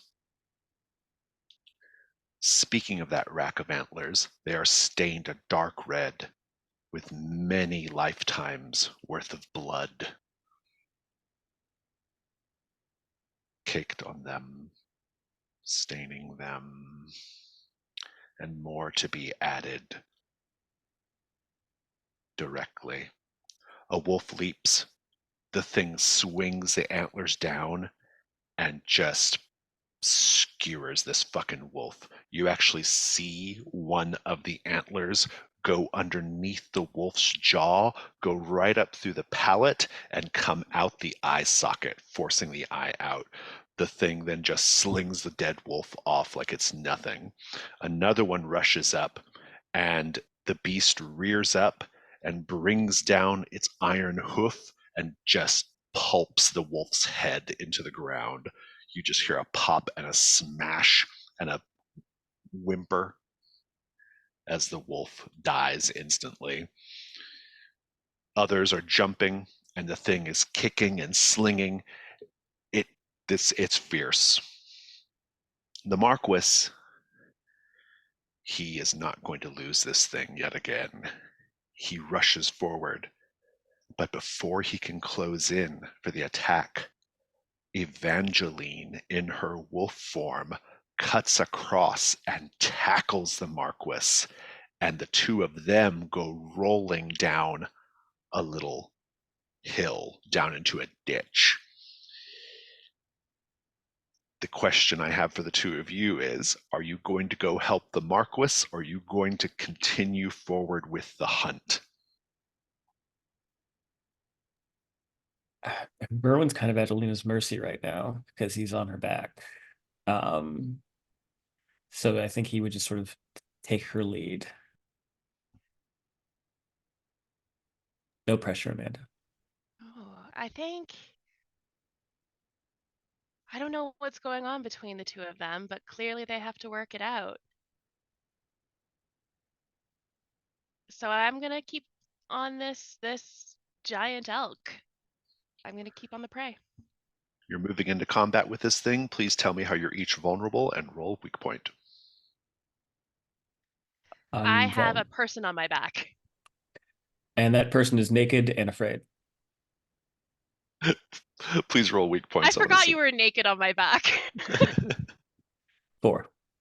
4. And what's yours, Alina? 6. 6. The thing is an endurance 12. That's fine. Let's go. If we can, I have my heavy crossbow. would I be able to get a shot off to try and lower its endurance? Absolutely. Yeah, absolutely. Okay. Let's do a risk roll. How many shots of ammo do you want to risk? I'm gonna risk 2. 2. Okay. Yeah. So you're gonna roll 3 light and 1 dark.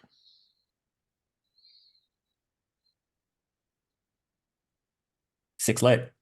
6 light. How many 1s, 2s, and 3s came up? 2 1s. So you lose 2 of your ammo marks, and so you Okay. have 3 ammo marks, or you started with 3. I don't know how many you have left, Yeah. but Yeah, I have 1 left now. but the thing is reduced to endurance 11. Describe what that looks like.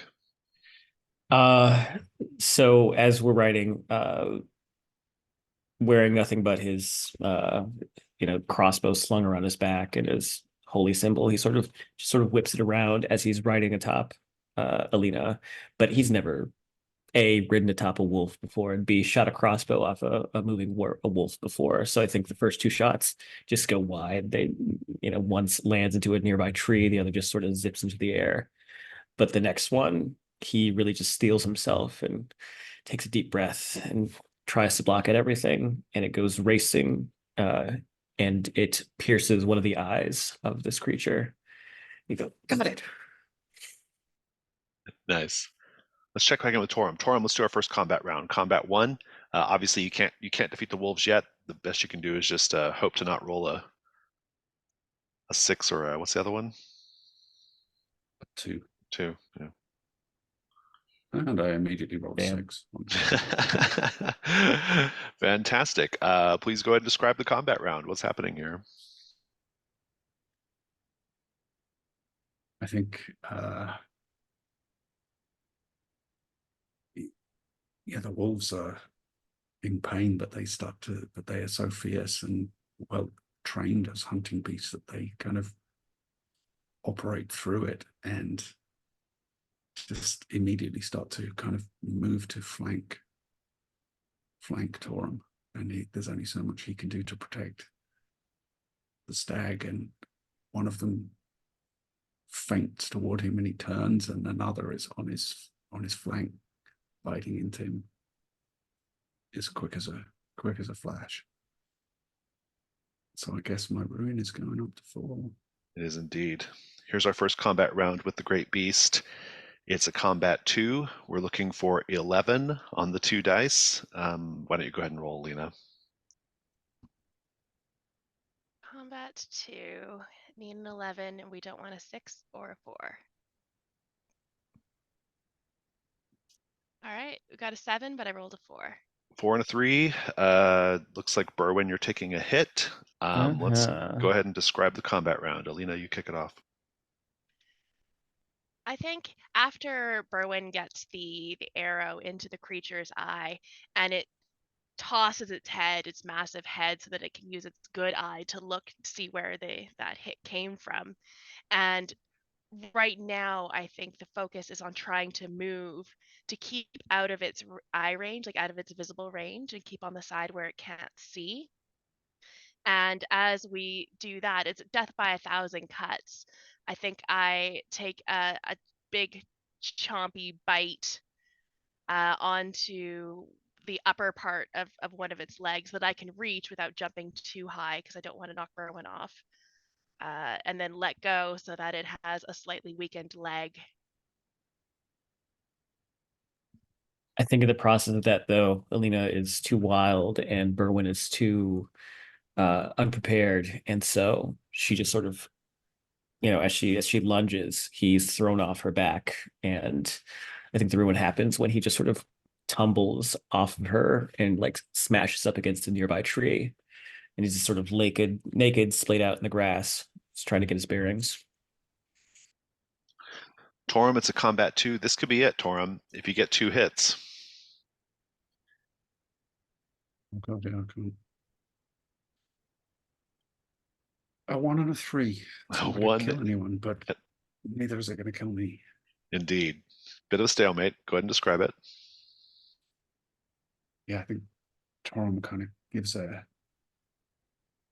box and kicks with his back for legs and kicks the wolf off. And then there's a few moments of just kind of repeatedly them trying to snap at him from one side and then the other as he turns, but neither he nor they are getting the upper hand.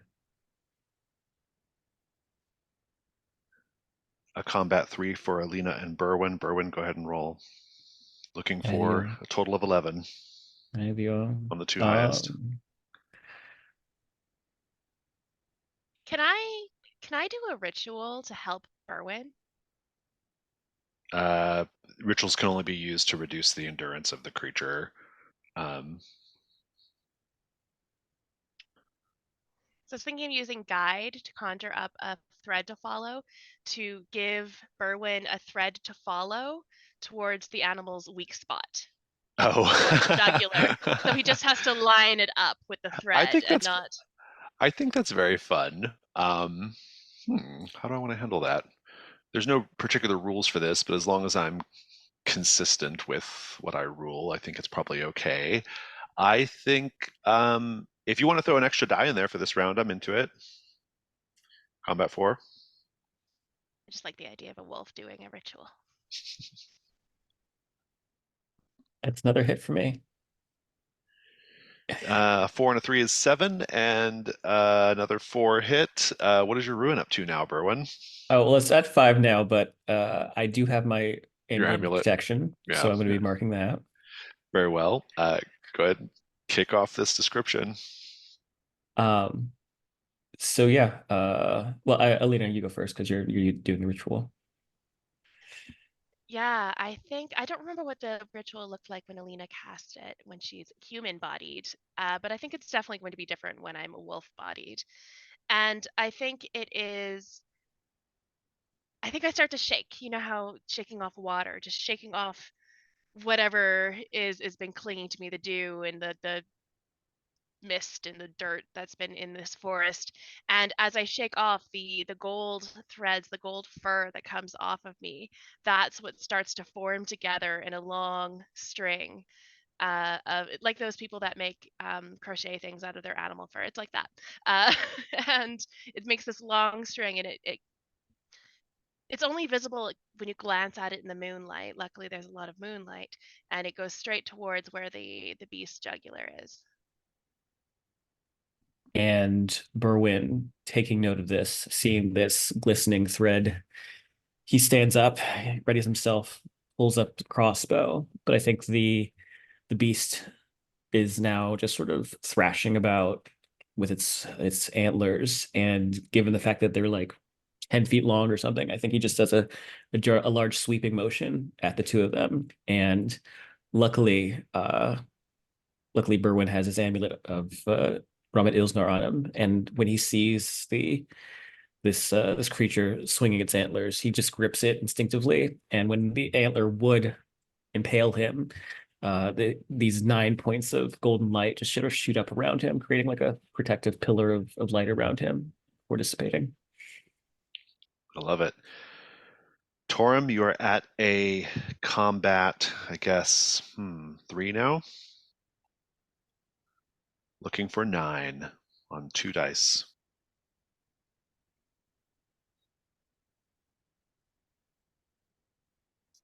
Five and 2 ones. 5 and 2 ones. Still no hit on you. But not enough to take them down. Keep it going. Yeah, I think as the walls keep snapping at Torum, as he's now bleeding in several places from his flank, and is just kind of circling and circling, trying to get one of them away from the other two so that he can gore it or stomp it. But no, they're too experienced at this kind of getting prey to bay. Alina, Berwin, you are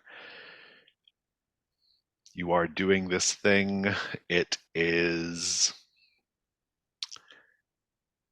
oh boy. So now you have this thread that like is marking off the like kill points, right? I think once the other wolves realize what's happening here, they are going to be able to basically more easily put the beast in position for the kill. I'm going to go ahead and allow its endurance to be reduced to 10. But we are on 5 dice at this point. Alina, go ahead and roll.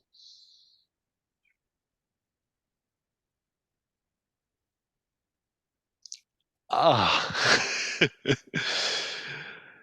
6 and a Wow. 3 is a 9. That is not enough. And I a cannot 6. believe a 6 and a 3 and a 3 and a 2 and a 1. And 6 is someone's weak point. That's mine. All right. Alina, go ahead and describe what happens. I think kind of running around this thing, trying to stay out of its visual range, trying to keep out of the line of vision that it has. And I think I'm trying to get close enough to it that Berwin can jump up onto it and just start like hacking away. I don't know if Berwin understands that that's what I'm trying to do, but that is what I'm trying to do. And I think I take a jump at it, and it's just unlucky. The thing, it can't see us, but it kicks out one of its legs, just trying to get away from one of the other wolves. And that happens to just to kick me right in the face. And I go sprawling out. Whether or not Berwin stays on, I'm not sure, but I am pretty injured, pretty dizzy. Well, yeah, I was already off, and I think some feet away from you, and he watches you just sort of get flung back.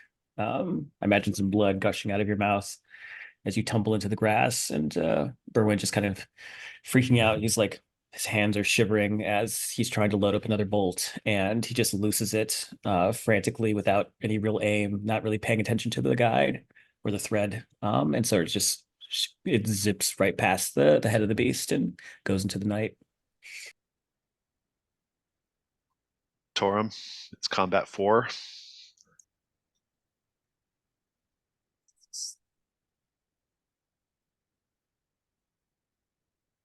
It's a 10, but I took a hit. You took 2 Oh, hits. I guess that's good. No, I didn't. Oh, it's 6 and 2 or 6 and 2? It was 6 and 2. Oh, so you Yeah. took 1 hit. Yes. You're still good then, right? I'm still just about good. You win. Please describe how you finally defeat the wolves. Yeah, I think as the wolves are circling, one of them does separate from the other two a little and tries to go for the stag, and Torum uses that opportunity to, as soon as it's just far enough, he turns and just with a flick of his head, he has it pierced on his horn and flings it off into the forest, and the other two snarl and try to back away, unsure of what their next approach is, and before they get a chance to do anything, he's on one with a hoof and goring the other, and in just a very short amount of time, the fight has just turned completely, and Torum stands bloodied but victorious. We will see you at the conclusion of the adventure, Torum. Let's go back to the other two.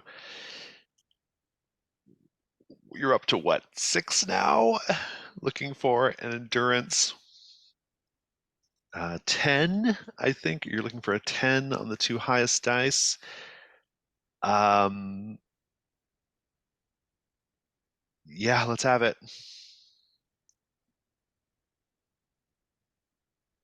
Did we get it?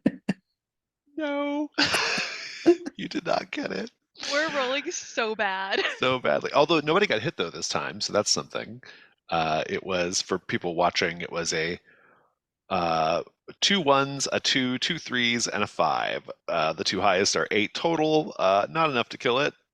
Not enough to get hit either. Let's keep the narration going, Alina.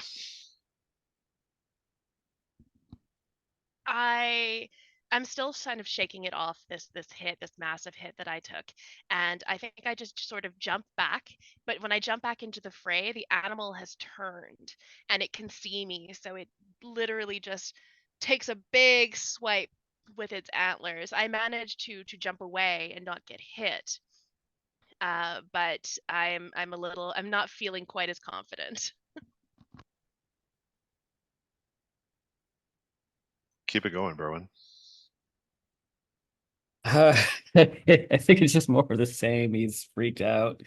He's not steady. His hands aren't steady, and he is just firing wildly into the night, trying to hit. And it's funny, this thing is massive, but for some reason it's also really agile. And so even if Berwin were in his better form right now, which he's not, somehow it still manages to sort of duck and and dodge away from these arrows, and they just keep going, zipping right past him. I think maybe like one gets stuck in the antler and like it phases him. It doesn't even phase him. So Before we go to the next combat round, I will tell you that Evangeline and the Marquis Neral, both in their human forms now, naked, except for a pair of daggers. They are rolling, slashing. You see them, they're a little bit behind you, but certainly within crossbow distance, I suppose, Berwin. Evangeline gets the better of him, has him knocked down, and she raises her dagger, ready to plunge it into him. What do you do? would I have time to cast a quick circle ritual? If that's what you want to do, yeah, I'm into it. Yeah, I don't want them fighting. So oh, I guess I don't have my pouch of Oh, salts. and I don't know you where. don't, and you're not near them Yeah, either, really. You yeah. don't have a lot of like, yeah. I don't think Then everybody I'll let does. them do their thing. I'm trying to get this game. Very well. We'll come back to see what happened to them in a moment. Are you all ready to have one more go at this? It's going to be a combat 7. Surely on 7 dice you can get God. enough hits here. Amanda, My don't kill me. turn. Let's Don't kill me, just Amanda. talk about stakes here too. Berwin, you don't have any more armor, right? You have No. If I your wasn't allowed to bring my cloak, then no, I don't have any armor. So that puts, and how many ruin are you at right now? I'm at 5. 5 ruin. I really And should have been in the orgy. But Alina, you don't have any armor, right? Because you're in wolf No. form. How many ruin do you have? 4. Okay, so you can take a couple hits. Yeah. Well, 1 hit. You can disengage from the fight if you don't want to risk dying. You can absolutely abandon it. How you feeling about this, Berwin? Is this worth ah, dying for? Erwin is chicken shit, but I feel like there's like this weird sense of adrenaline being out here naked in the woods and feeling powerful. So I think he will engage in one more round combat, Okay. see what happens. But These are if we don't the get it, then we're ultimate running. stakes for you both here. It could very easily kill you both. You know I this, yeah, right? yes, yes. Okay, So Dark 7 who's or doing Combat combat 7? 7? Who's doing the die roll? It's Alina. I'm not Yeah, it's touching my it. turn. I'm gonna look away while it happens, though. Is it bad? Yeah. Yeah, Oh it is. Actually, it wasn't so bad for you, Alina. no! At It least was. it's dead. Do what? At least it's dead, I guess. Yeah. Berwin, Got however. 11. So the results were 1 6, 1 5, 2 4s, 2 2s, and a 1. That spells the end of Berwin. Alina barely just scrapes by. I'm seeing the question, can we spend 3 hunt tokens to prevent your death? Yes, you can. You can spend 3 hunt tokens to think wiser of this and abandon the hunt, having seen the outcome. Yeah, I'll spend a hunt token. I have 2 that I can throw in, although I do need some gold. I can throw in one. I mean, Yeah. that's my body at stake here. Yeah. Give me the scene then of when you very nearly get this thing dead to rights, but you decide to abandon when you realize it's not going to go well for you. Think about that scene. Whoever wants to start narrating it, go for it. I think it's that thing again where I want to try and pick up Berwin and get him into a position where I can get him up onto the back of this creature, because I think getting close to it is hard, but once we get on it, it's not going to be able to kick us off because it doesn't have that kind of reach. Um, and just like from my own body, I can kind of feel how that feels. So I think I run and I kind of scoop under Berwyn's legs to lift him up onto my back, and I go charging for the beast, getting as close as I can in order to give Berwyn the momentum and the ability to grab onto the beast's um, very short fur, but the muscles and such, and climb up onto the top. That is what I am thinking is going to happen. As I get closer and closer to the beast, I think that I try and pop Berwyn off my back with a shoulder shrug. I'm quite strong because I'm a wolf now. And when I feel that he is not there anymore, I try to charge around to jump up at the thing's jugular again. But it catches sight of me and it catches me in its horns and lifts me up, tosses me into the forest. Yeah, and Berwyn, the pillars of light dissipate after almost being impaled by the antlers, and he watches Alina fly like a shooting star, golden and just zipping across the night sky. Very beautiful. But I think in that moment, realizing, seeing the tip of that giant antler almost gore him, he has this moment of quiet reflection of realizing, the lack of past, present, or future that the cards told him, and then flashing to his life before this when he was struggling to create something of value, of worth, of him being at that temple of Ramat Ilznar and meeting that wonderful woman, the one with chestnut brown hair and the armor, and her wonderful stories and songs, and how they were destined to be together. And he realizes in that moment that he has life to live, and not just for him, but for his wife. He has to return to her wherever she is. And he looks up at the stag. He looks at the wolves. He looks at Evangeline and the Marquess, wrestling, and he just says, "I gotta go," and he just starts bolting back towards the orgy. Let's check in with Torum. Torum, you are entitled to make a gold 9 roll if you want to go ahead and make that. See if you get anything treasure-wise here.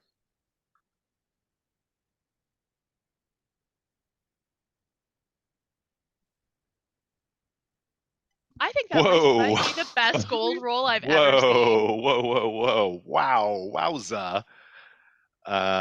4 gold on a 9. I've never seen a gold roll that good. Bravo, Torum.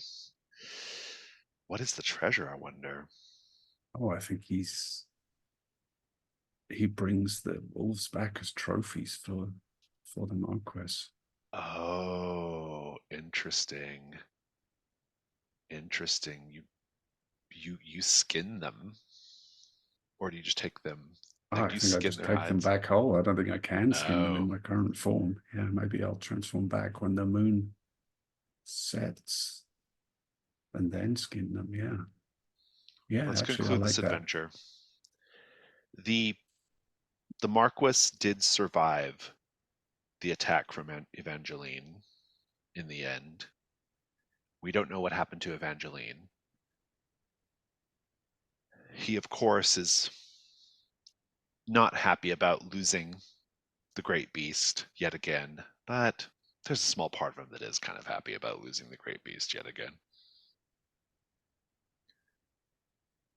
The two of you proved your valor to a point. um, and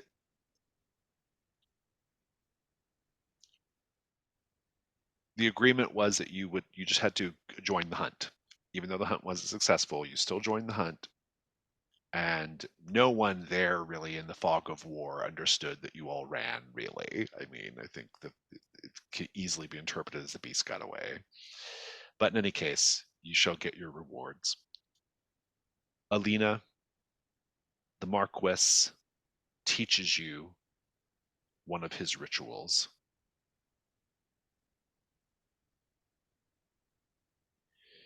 He teaches you the ritual called Hunter.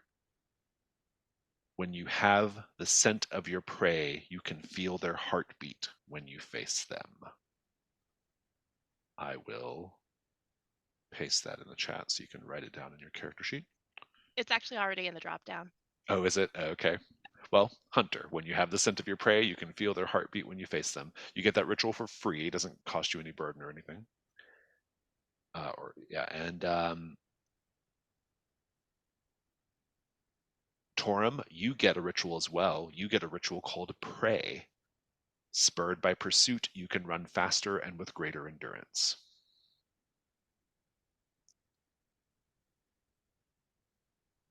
Berwyn, the Marquis Nearall determines that you're not really worthy of either ritual. But he knows why you came here. And he gives you the bestiary. He says, I no longer have need of it. There is only one beast I have my sights set upon. And so you have the Marquis Nearall's bestiary.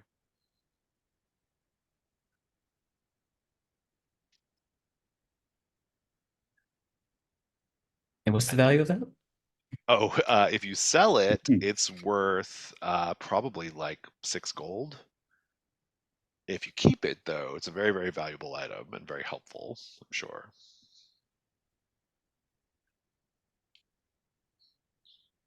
Probably gives you bonus hunt roll dice when you're investigating monsters and such. Beasts of the woods. And so that will conclude the Huntsman's Manor. If you have any spare hunt roll tokens, you can take them as gold. Did everyone meet their burdens? I think with that, Yes. I just have done, yeah. Yeah, once I sell this book. I think basically so do you return the bodies or the hides? Like, what do you do with what are you doing here, Torum, to get your money?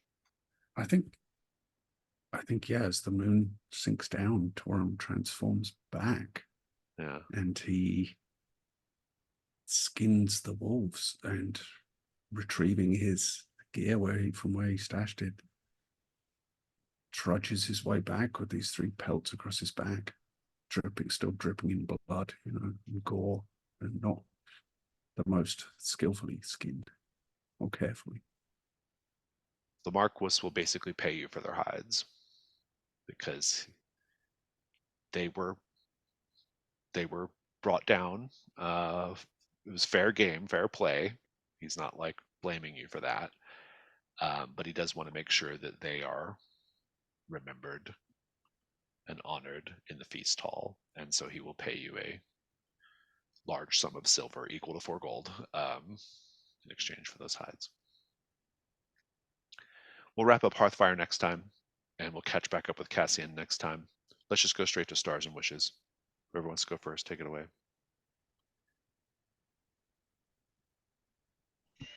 This was a lot of fun. This was a lot of action. I don't have very many notes. I wasn't taking very many notes because there's so much stuff going on. So this is going to be a little bit fragmented.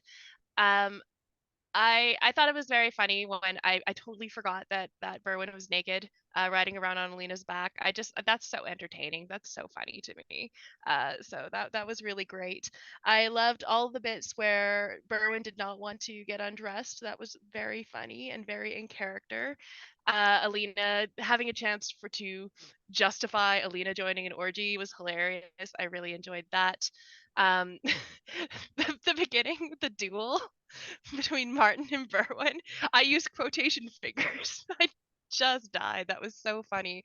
That whole duel was wonderful. And then at the end of it, like the back and forth of the whole thing, it wasn't even a duel, it was a verbal duel. But when you said, where does he put it in Berwyn voice, that was fantastic. That was so funny. I really loved Torum joining the hunt as prey. That's what I was hoping for. I really wanted to see Torum being in that position and doing that kind of thing, and it was awesome. The fight scenes were great. Everything felt like in a movie, this is what would happen. So I really loved that. Jack, you did a really great devil's bargain with the elk. I don't remember what it was. I wrote it down, the great devil's bargain with the elk. It was for the Forbidden Festival, Countess Shiva's Forbidden Festival. That was awesome because that really delved deep into Torum's drive, and also I never would have thought of that. Like, why would an elk know about a festival? But this is Trophy. Why wouldn't it? Before we end today, I want to resolve that as well, and also resolve the fact that Alina is keeping some wolf with her. Yes, I'm a little wolfy now. I loved both of the transformation sequences that were described between Rob and Jason, the transformation of Torum and of Alina. I just thought they were very evocative and spooky and gross. Like when the first time you watch like a good werewolf movie and you're like, oh, this is nasty. I really like that kind of thing. So yeah, I'm excited to see what's going to happen. I'm glad that nobody died because I really didn't want Cassian to come back and be like, well, why is everyone dead? This is awful. Oh, and also that Berwin is Magda's husband is hilarious to me. That's because he doesn't know that she's dead, and I don't know what's gonna happen. That's actually kind of sad, but we'll see. We'll see what happens when it happens. So I'm excited for Ben to come back and join the madness again. What is Alina going to retain from her transformation? I think she is going to have long canines, Hmm. and just like sharper senses, Hmm. and maybe a little bit more bloodthirsty, a little Hmm. more quick to violence. I would just note Uh, those as conditions so we know. yeah. Torum, for saving the elk to represent getting closer to the Forbidden Festival, you can just make 5 horde marks. It doesn't count towards your burdens, it's just goes straight to horde. Stars and wishes. Any more? Yeah, no, today was fun. It was really tense though, that combat, man. So glad we were able to wrangle up those 3 hunt tokens. 'Cause that would have hurt. Um, but yeah, no, I think it just kind of speaks to the kind of cinematicness of Trophy's combat system though. Like it's really efficient, really quick, but you have so much narrative control over it, and it's still you It's still tense. can't. It's tense, and you still have to be smart about it. You still have to take into consideration things like your equipment and the probability of being hit. So it's not so simplified to the point where it doesn't feel like it's arbitrary, but or that it feels like it's still substantial in some ways. But yeah, so that was a really tense combat, and 4 gold on the gold roll. Props to that. I guess star to the dice roller for being kind today when it was not being kind earlier. Um, I loved Alina, her enthusiasm for the tarot reader, and then fought, like chasing after her, and being just kind of confused by the whole reading. But then, remembering that she's got burdens to meet, and so she's just gonna spend some time, uh, shoplifting and mopping up all these candelabras, and I thought that was fun, and I love the transformation too of her. It's this like the golden wolf. Yeah, it was very like howling. It was very very fun, and as a wish, I'm just excited to see like how her hungry like the wolfness pops up and how it will interfere in future interactions and encounters. And then Torum, I was really like I honestly didn't think you were gonna be prey, but I really loved the idea of it. And uh, I love that your description of the burning voice ritual and how you use that to lower the endurance, and just overall, I thought Devil's Bargains were all fun tonight. Jason, thank you for entertaining the back and forth with the non-violent duel. Um, and yeah, it was a lot of fun today. And thankfully, Ben had told me that he would be very grumpy if we hadn't gotten the bestiary, but we have it, so he will come back happy. think my biggest wish is to see Ben's face when he watches what went on in this episode. That was an action-packed, event-packed episode today. I really enjoyed it. Two really, really exciting combats like going on side by side and intercutting in a very cinematic way was great. So big stuff for Jason for the way he ran that, and just the dice couldn't have gone in any more interesting a way. Everyone, people ended up on like 5 ruin, almost dead, and just scraped it. And yeah, a bunch of moments that I know down have already been mentioned, but another one was the summoning of the spirit of a meat pie. I found that very entertaining.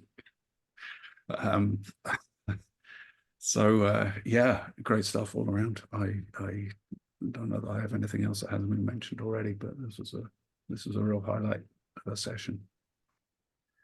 Yeah, very exciting session. Star for just I knew it was going to be this. I knew this finale was going to be very fun, especially when I knew like part of the group was prey, or part was part of the quarry, and part was part of the pack. Like I knew that was going to be a really fun, like cinematic kind of thing to do. So I was really happy with that.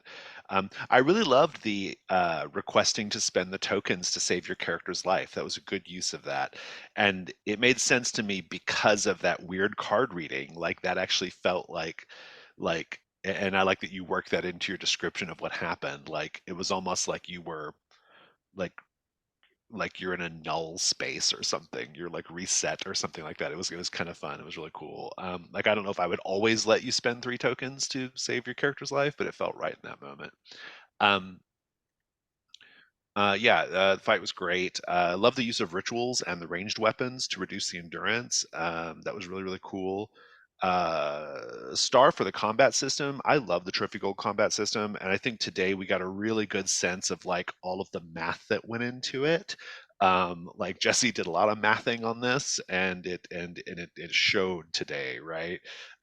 Because at all times it felt like you could win but also die. Like every roll, pretty much after the first couple rolls, every roll felt like this could be a TPK or not, And so that was really really enjoyable. And everyone's descriptions of everything were really nice as well. I love the Huntsman's Manor. It's such a fun incursion, and it has such a good payoff. And yeah, excited to do Hearthfire next time and to check in on the Scoundrels Quarter, which is now up to 4 ruin. So we're getting pretty close to needing to do a Trophy Dark to reduce that, maybe. Just kind of, yeah, really curious to see where the campaign goes from here. Any other stars or wishes? Okay, well, then I will see you all next time for Hearthfire. Let's wave goodbye to folks watching the video. Bye.